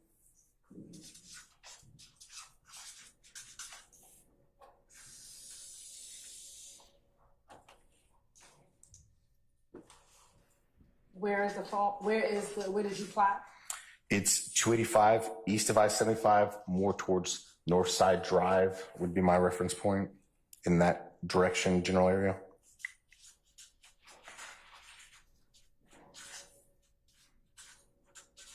Did you say 285 east? Correct. So it's still on the 285 line, east of I-75. And my best reference point would be, I think it's Northside Drive is the next exit, if my memory serves me. Okay. And what number is being contacted? So 404-664-3383, which we've identified as Jimmy Winfrey, is contacting our YSL Enterprises 1990 phone.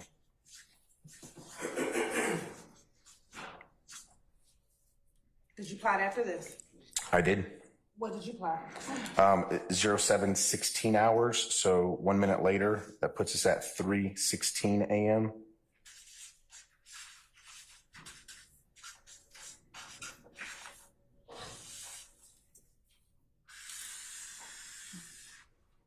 Okay.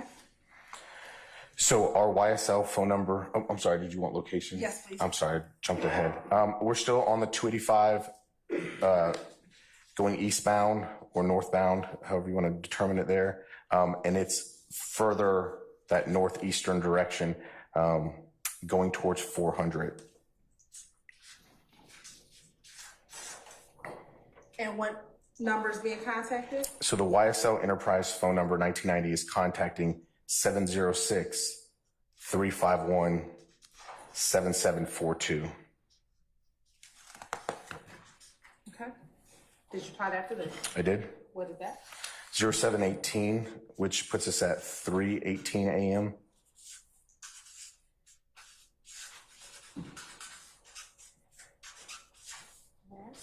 Where's the, where did you plot? It's going more that northeast direction, tracing I-285, going towards 400. I think the next exit's like Roswell Road, around that area. If my memory serves me.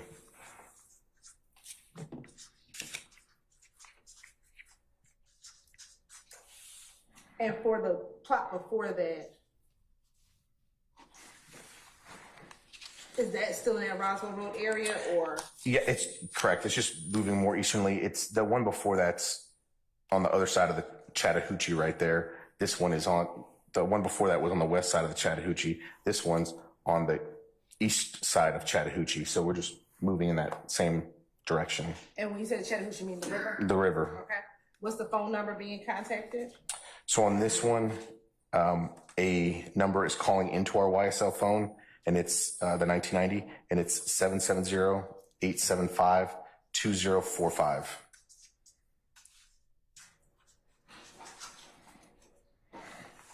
Did you plot after this? I did. What's the next one? The next phone call is at 0728, so that's 3:28 a.m.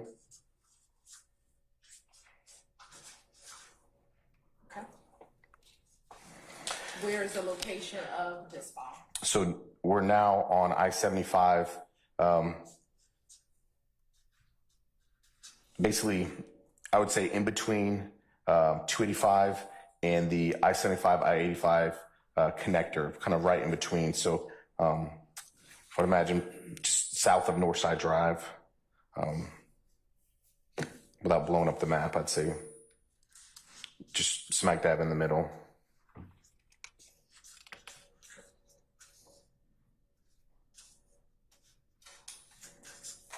You said I-75. So smack dab in the middle, if you're tracing I-75 from 285 in the Grady curve, smack in the middle of the connector and 285, just right there in the middle on I-75.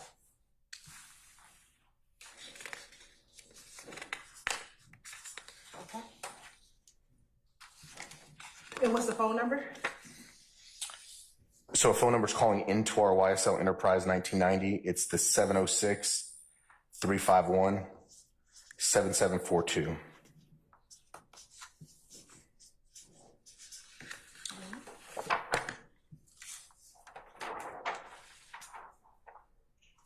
Did you plot after that? I did. What's the time?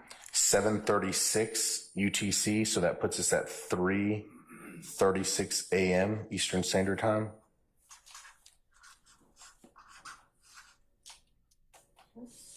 What's the area that was plotted?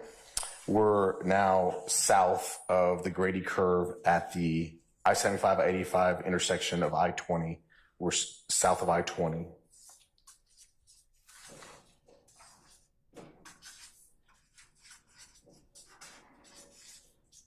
Is that still on 7585? Yeah, so on 7585, south of I-20, just coming south of the Grady curve.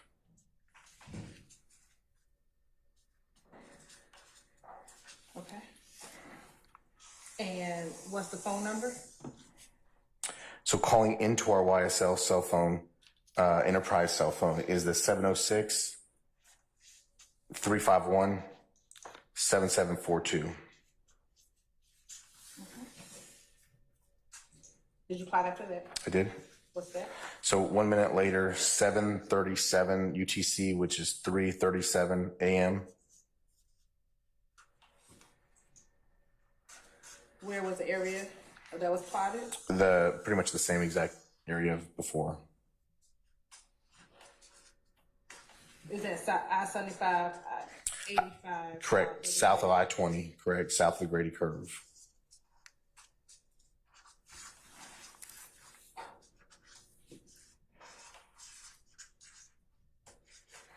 I'm trying to think my Atlanta geography. I think that's like Georgia State's new stadium. That's there, the old Turner Field kind of area.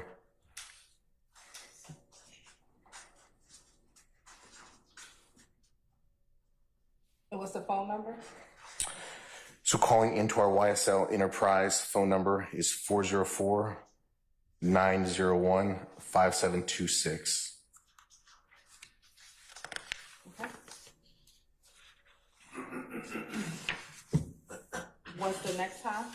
So 07:38 UTC, so just 3:38 a.m.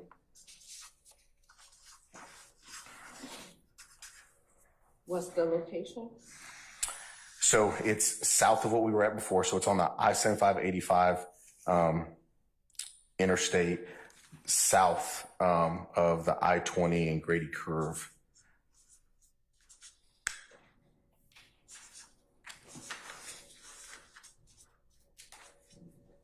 Is that still in the same Turner Field, old Turner Field location, or somewhere else? It's just south of that location.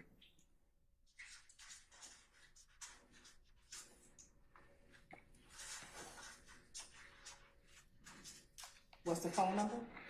So our YSL Enterprise 1990 is contacting 404-901-5726. All right. I think last but not least is it's 07:53 UTC, so it's just 3:53 a.m.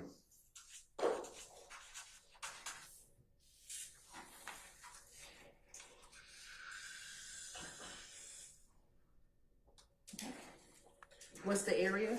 So it's I would say Metropolitan Parkway near I-20.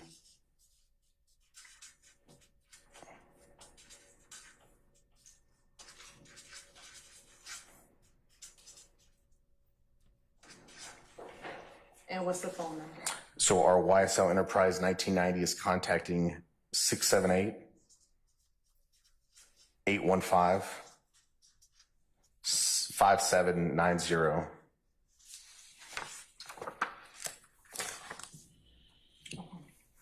And have we identified that number? The 5790. 5790? Where's our key at? The first one? No, going back. Last one. Oh, no, it's over here. Sorry about that. 5790 is the YSL Duke.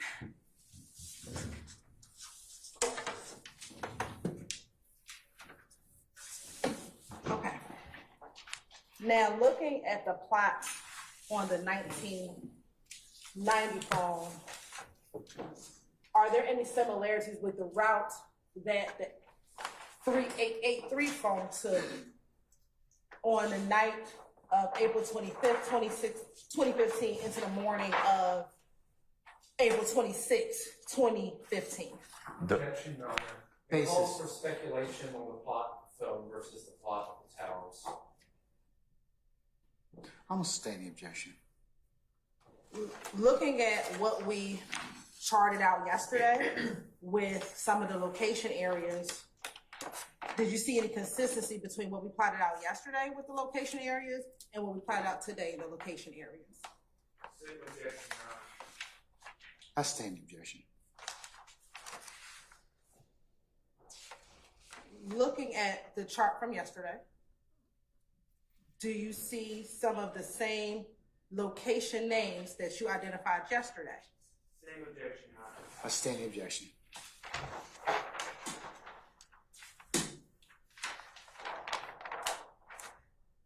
Yesterday at 2:01 a.m., did you notate that on April 26th that this phone, the 3883 phone, was in the area of Brady Avenue?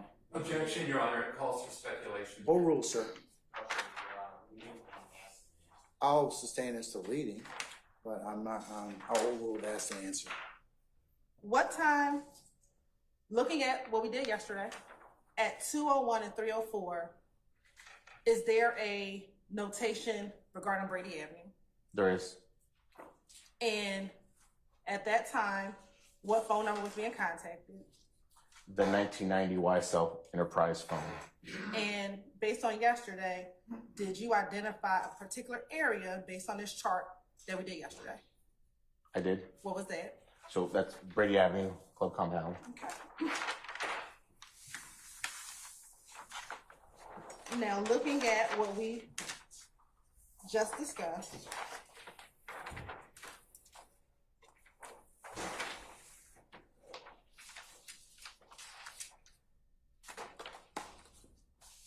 do you see a notation for the 1990 phone at about 2:57 a.m.? I stand the objection.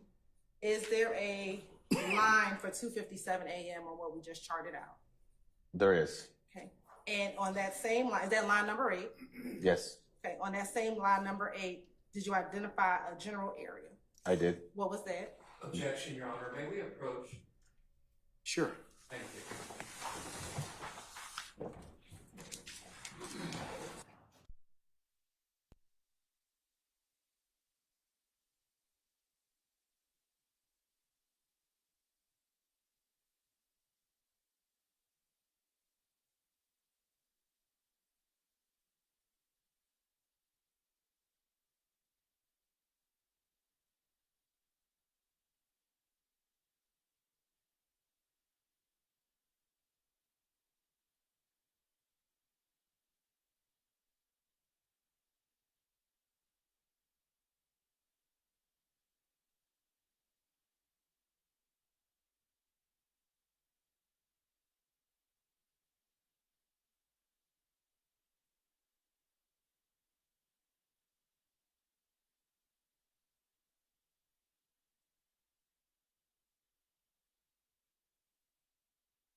Well, how about a comfort break? You okay?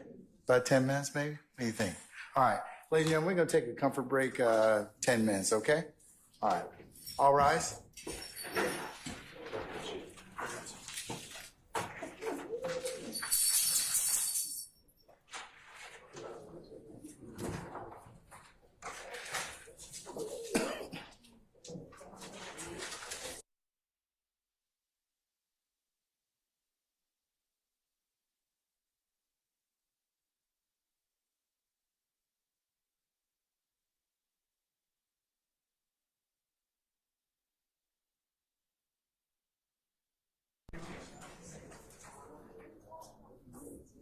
All right. Our jury is left, ladies and gentlemen.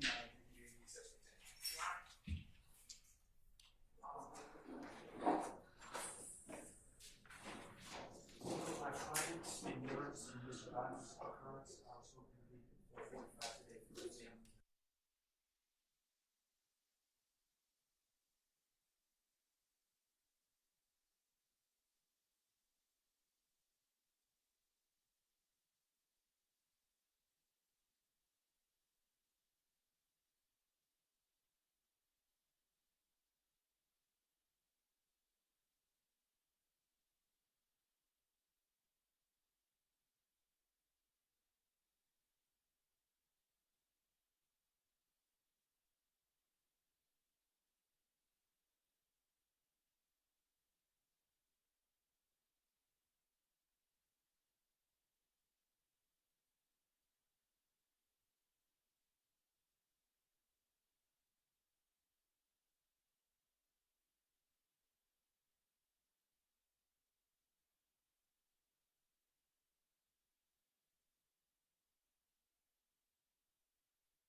If you go ahead and take your seats, please.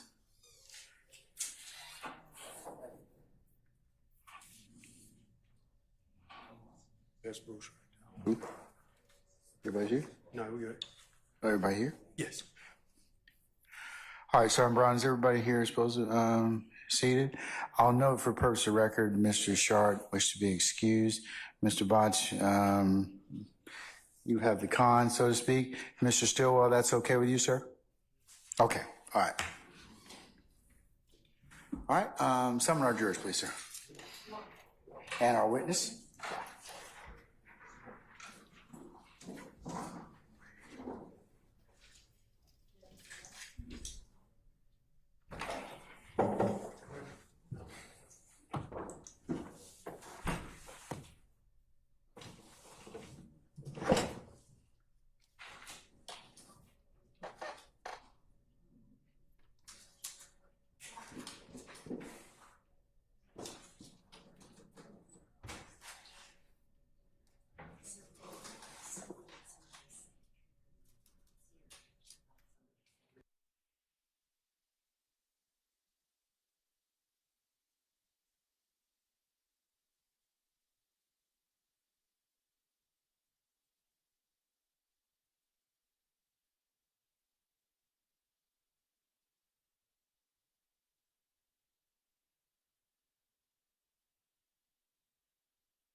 All juror present, count for. All right, thank you, Sergeant Brown. Ladies and gentlemen, please be seated. All right, Ms. Hilton, you may continue your examination, ma'am. Thank you. We're going to now publish the demonstrative of 172 Echo.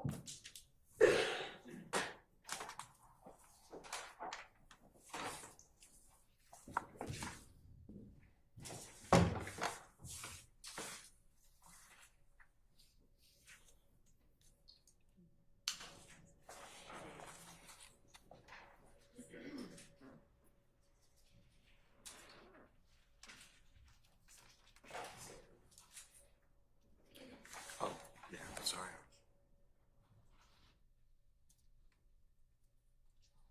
Now, first, looking at the first page of 172 Echo, what is this first map that we're looking at? If you could scroll down this night.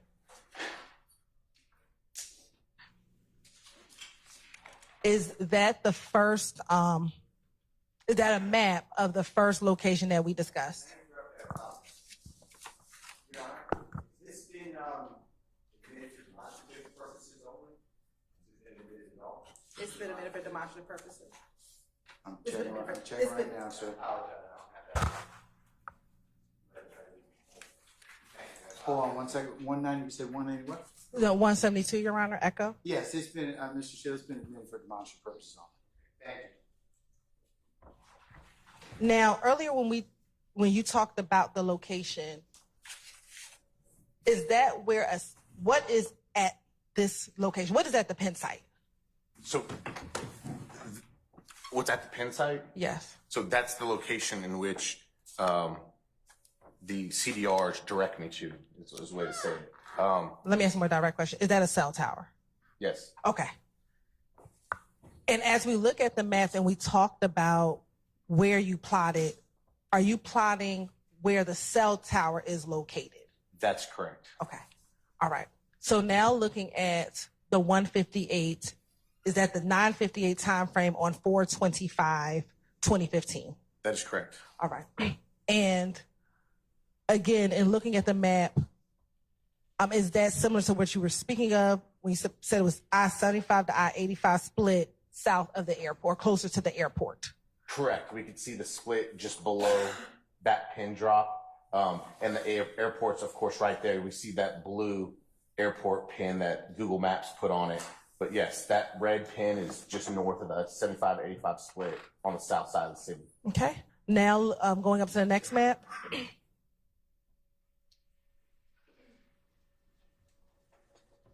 Now, is that the time for 205? Correct. Okay. And again, is that the area that you identified, the cell tower? Excuse me, let me ask you this without leading. What is the pinpoint?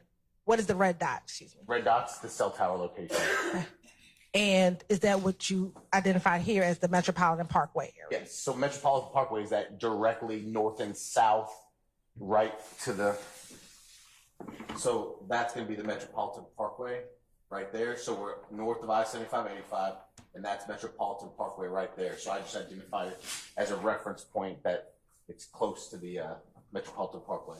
And when it came to your investigation, what, if anything, was near Metropolitan Parkway? The Vault Studio. Okay. Now looking at what we identified here as number 3. And is that the 3:04 time frame? Yes, that is. And where is the red dot? So that's going to be where I described, I think, here at the courthouse, basically, west of the Grady curve, which that's the curve. And I'll say like Grady's right in the middle, but that's the Grady curve, and just west of the Grady curve, kind of like where we're at now, the heart of downtown Atlanta. And is that where the cell tower is located? Correct. All right. Looking at number 4.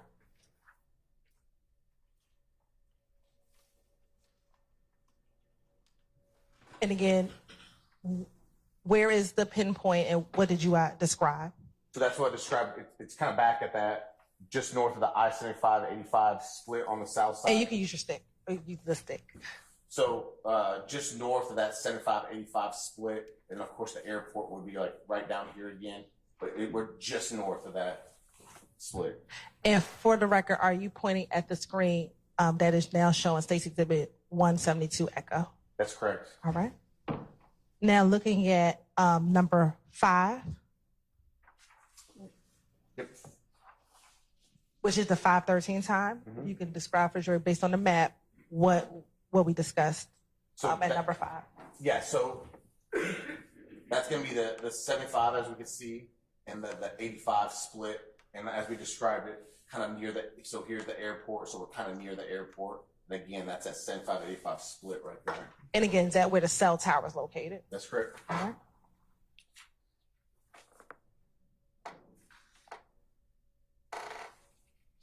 Okay.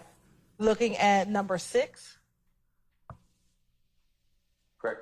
Is that describe again based upon here what we're looking at number 6? Correct. So we're on the 75, 85. You can break it out a little bit. We're on the 75, 85 connector right here, south of I-20, south of the Grady curve, south of I-20, right here on the connector. Okay. Now, number 7.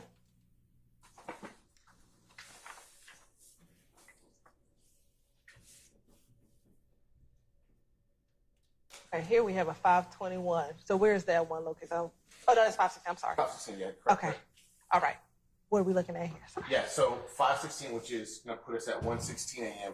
That's that pin that we discussed being west of the I-75, 85 connector, just south of 20. And I describe it kind of like the Capitol, because the Capitol is kind of just at the bottom part of the Grady curve right there, where our state capitol is.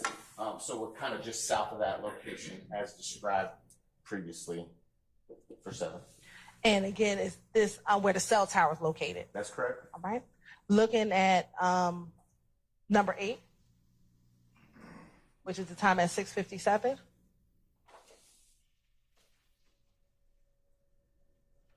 Again, if you can kind of explain or show what we're looking at in the map based upon number 8. Okay, so Georgia Tech is kind of like in this area, right in here. And the cell tower, I described it of being like northwest of Georgia Tech near Brady Avenue. So Brady Avenue is going to be right kind of generally in this area, but Georgia Tech's there. So we're looking kind of right in that area. But the cell tower, the pin is right there. Okay. And again, based on your investigation, was that the general location where the compound is? That's correct. All right. And again, is that pinpoint a cell tower location? That's a cell tower location. All right. Looking at number 9.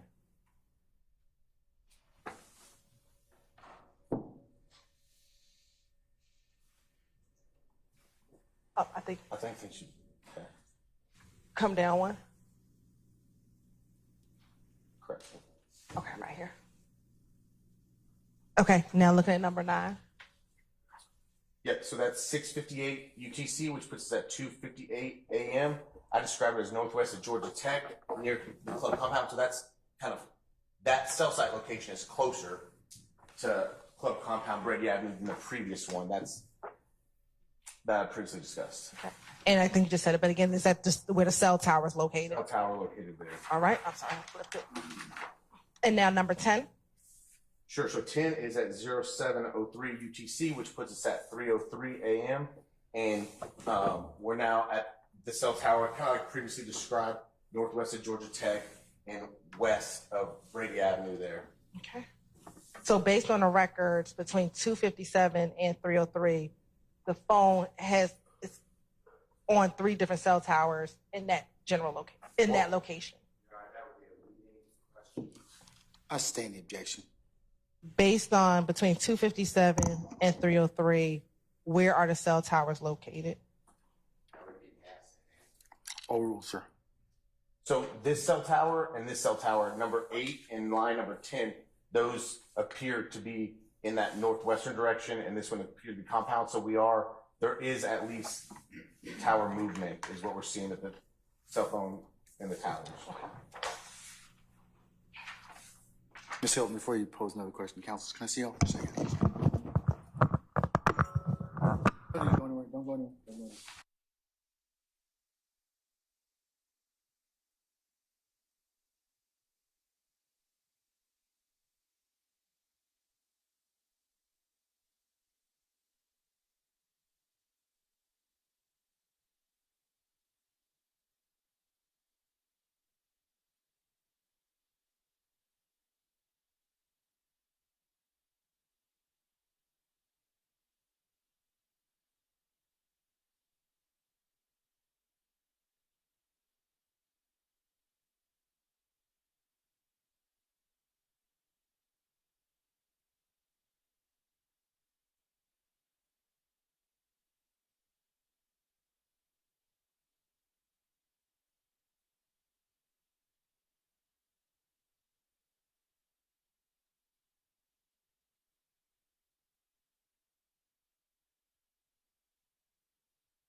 Ladies and gentlemen, we have reached a natural stopping point for the day. So what I like to do is just recess us for the day. Agent Racy, if you could be here tomorrow morning for 9:45 for anticipated 10 o'clock start time. Yes, Your Honor. Okay, all right, I'm going to release you at this time, sir. Yes, sir. Don't discuss testimony with anybody except the attorneys in this case. Yes, sir. Thank you.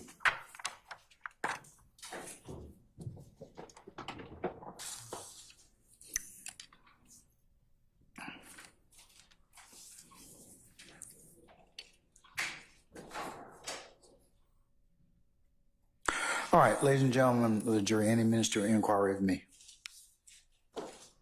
Okay. Tomorrow morning, report time 9:30 for an anticipated 10 o'clock start time. We'll have a regular work day and see where the day leads us, okay? All right, let's go through your admonitions. Remember, leave your notepads in the basket. Please do not discuss anything about this case that you may have heard today, either when you're going out or as you are going to get your vehicles or take any mode of conveyance back to your homes in our great county. Please do not discuss this case in any way, along with your fellow juror members, as well as your family, friends, or anybody else that may be interested in this particular proceedings. Remember, you're not authorized to tell them anything about what is your experiences thus far or anything that you've heard. Do not go on any third-party websites to do any extra research or to augment or otherwise your understanding. The only thing you can consider is presented in the four walls of this courtroom. Remember, you cannot go by and visit any of the scenes or that may have been depicted or shown to you. Also,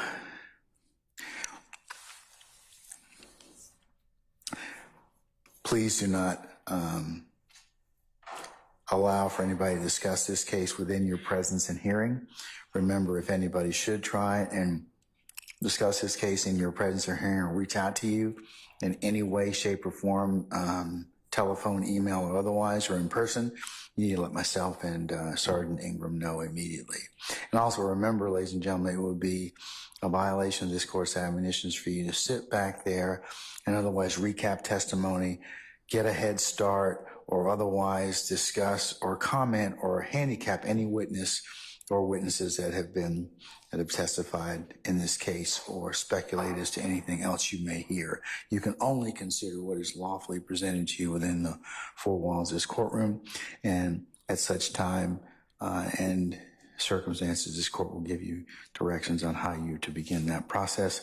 But until that time, it would be forbidden for you to do that. Okay? All right.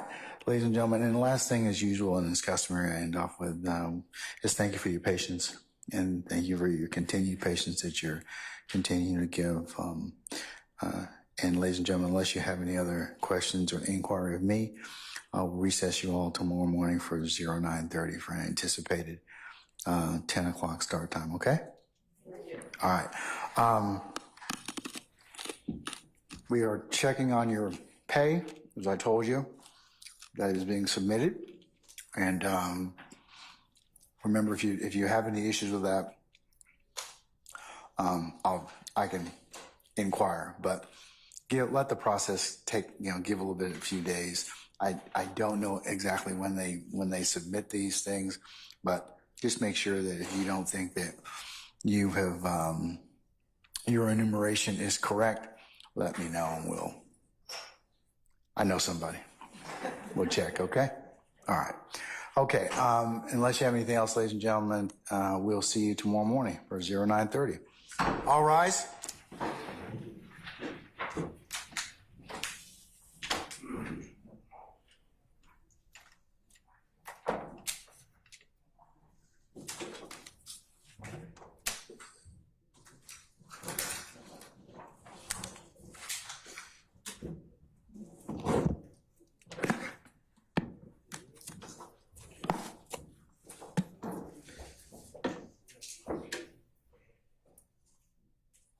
All right, ladies and gentlemen, please be seated. Our jury has left us. All right. Ladies and gentlemen, any other minister inquire with me? So now I'll release you till tomorrow morning. I don't have can I make a motion and just let me know if I can do this tomorrow so I don't waste the time. Is that okay? Not waste the time, but take up the time. What motion do you wish to make, sir? So I made it at the bench. The state asked Agent Ray C. whether Mr. Winfrey pled guilty shortly after the October phone call that was played over objection, where he was, where an unknown person states that another unknown person stated he would get a Porsche. Yeah, we covered that already. So you have an additional objection, sir? Yeah, so this is my issue. So the state said, did he plead guilty? Knowing, and But we covered that, Mr. Steele. We covered that. So what's the additional ruling on it? knowing that that was not a guilty plea. That was a coerced guilty plea is not a guilty plea. But we had a discussion at the bench, and I told you that you can inquire into that depending upon what was testified to. Okay, and I'm going to do that. I propose, but My point is, that was so low blow to say a month later a man who was coerced by a Superior Court judge in Cobb County pled guilty, that I don't know if I can overcome that, because the impression is that Mr. Winfrey was being rewarded for his guilty plea. The state knows that guilty plea was not. But we don't know as I mentioned earlier, the bench, we don't know the circumstances of why that particular first guilty plea was rejected. I don't think it's relevant for our purposes. I don't think, and I think the state said they weren't going to get into it. So again, for the second time, because we covered that up at the bench, do you have anything else you wish to add to that? I don't think the state was trying to insinuate anything. If you want to test that or reason, because it might go to bias, it might go to motive to misrepresent. So it bothers me a great deal, and I'm surprised, but I'm not ever in the mind of the court. It doesn't bother the court because it doesn't go to bias, and the state knows exactly what they did. They know, and you know. I don't. I don't. The first time that I knew that there was an appellate opinion is when you told me, and that's it. I don't have any. I don't have any other knowledge of that. Well, I read every opinion, and Winfrey versus State specifically states, and it gives what happened, that the Honorable Judge Staley in Cobb County coerced a human being to enter a guilty plea. For the state of Georgia to say, did he plead guilty a month later, that to me is beyond the pale. And I would like the court to... I think that that's just them asking. They're not asking why, which would be improper. But because it gets into evidence that would be not relevant for this particular proceeding. I'm like so twisted in my mind. I might be tired, but I don't follow. It should have never come in. It did come in. Now I have to deal with it. You tell me I'm cross. And I don't think you're conflating, Mr. Steele, the bottom line basis as to why the initial guilty plea was rejected by our appellate court. I'm telling you that I don't know what the basis of that. I still don't know because I didn't read the opinion. The state didn't solicit that or elicit it from the witness. They only just said, hey, he pled guilty on another thing a month later. But the relevant portion that the court heard was the fact that if the jury wants to believe it, is the why as to what Mr. Winfrey may or may not have gotten. And that's the only thing that I heard at this point in time. I think that, from being a person who loves what we do and loves the courts, I think it's offensive to say and have an agent testify that a guilty plea occurred when everybody knows or should know that guilty plea is not a guilty plea. It is struck, vacated. Okay, and Mr. Steele, I'm kind of just telling you that the reason and rationale is not, that would be totally improper for us to get into. Okay. I would agree about that, but I don't think that was the state's intention in asking that question. So I'll note your concern for purposes of the record, okay? Okay, so I'm going to make a proffer then for about 10 seconds if I may. And I understand what you said. Of course, I'll follow your rule. But I was going to ask Agent Racy, I was going to take the opinion, and I would be perfect to the opinion. And you stated that this man pled guilty. The man actually wanted to go to trial. He could say yes or no. The man was then told by Judge Staley that she doesn't see him winning. She knows the people in Cobb County. They will not like him. He will go to prison. He's going to be sentenced for X number of years, whatever the opinion says, and then he can answer the questions, and I will then ask the court to strike that testimony again like I did earlier. I understand you're telling me it's not relevant. I believe that it should never come in the first place, and the state of Georgia has misled the jury. He did not plead guilty a month later because we do not recognize that as a guilty. When I say we, our system of what we call just was not, it was perverted. Okay, all right. The state, hold on, Mr. Matthews. The state wish to be heard on that issue? Yes, Your Honor. Yes, Ms. Hilton. Your Honor, first I want to direct the court to an order that was entered on April 9, 2024, in which there was an order in which we cannot discuss the appellate process. What is a fact is that Mr. Winfrey pled a month later. What the state asked, which was my next question, and I forget how I phrased the question, did he have to plea again to the same charges? And he said yes, approximately a year later, to show that there was something that occurred and he had to plea again. But the fact remained that 1 month later, he took a plea. Now, the reason why it was overturned, or the reason why that is the appellate process in which the court has ordered that we cannot discuss and that we cannot get into. What Mr. Steele is speaking of is the reason why it was overturned. That is not for this jury to determine. They can know he pled once and then he had to plea again, which is the plea that we had. Because what I can imagine is on cross-examination, if I did not ask that question, they would have crossed him on it. And so what I did was ask him about a fact, which was a fact, and then did something else occur later on, which is also a fact. And if Mr. Steele is going to go into what occurred during the appellate process, he's going to be assuming facts, not in evidence, because we never asked him anything about the appellate process. When did I enter that order? On April 9th, 2024. Okay, all right. So I've already dealt with that issue, Mr. Steele. I note your objection, so I don't believe that those questions would be relevant for this inquiry based upon my order. So, but I'll note your objection for the record, okay? Of course. No, all right. I appreciate your kindness. Can I have 2 more statements for this, though? If you don't mind. I understand the ruling. I just want to make 2 more statements. Yes. Okay, thanks. First one is, I don't know how the state can say I was going to, or anyone, maybe I shouldn't speak for other people. I never had a conversation with the prosecution that I would ever cross-examine a witness on a coerced guilty plea. You made a proffer, that's all. I mean, I don't think we need to spend more time with it, but I'm good. They took the wind out of the sails. I never, ever was going to do that. Number 2, based upon your ruling, I understand it, and I'd just like you to, I'm going to move for a mistrial because I can't cross in it. If it's denied, can you just do what I've been doing? I'll deny the motion for mistrial. I'll go ahead and grant you, I will note that you've asked again for mistrial before the positing of the next question, which you've done. All right. Mr. Matthews, did you have something you wanted to tell? Yes, sir. I just wanted to chime in on that issue that has just been addressed by the court. I wanted to. Which issue, sir?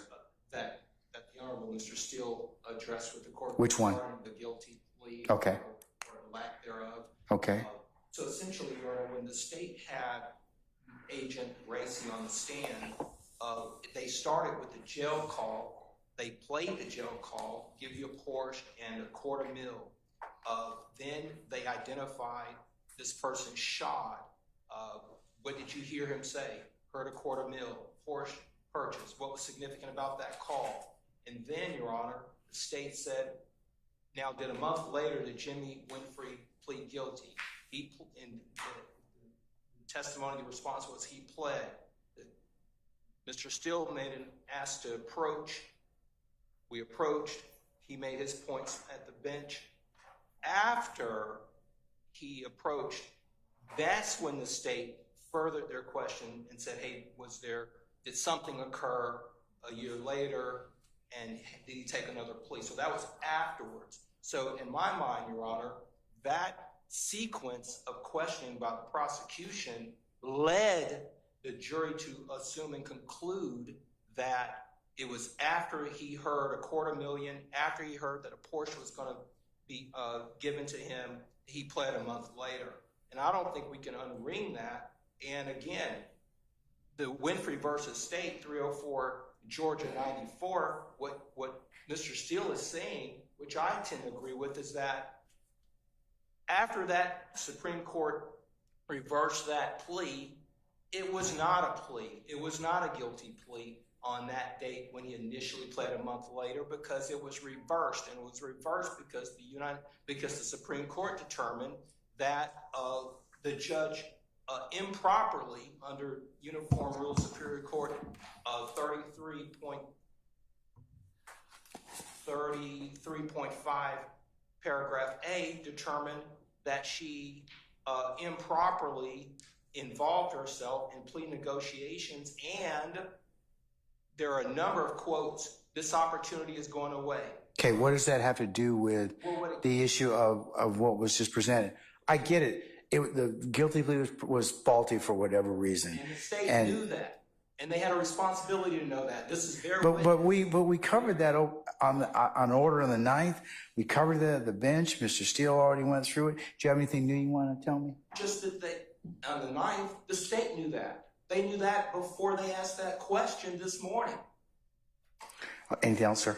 So I'm intimating to the court that that door has been opened in our estimation. The court will have to rule on it. I don't believe that door has been opened. I believe that at this point in time, it's going to stay closed. Okay? But I'll note your objection for the record. Thank you, Judge. All right. We're in recess till tomorrow morning at 9:30. I'll see you all then, okay? All right. 9:45. Oh, well, you all need to be here at 9:30 because it takes a little while for everybody to kind of get situated. All right. I'll see you all in the morning, okay? All right. We're in recess.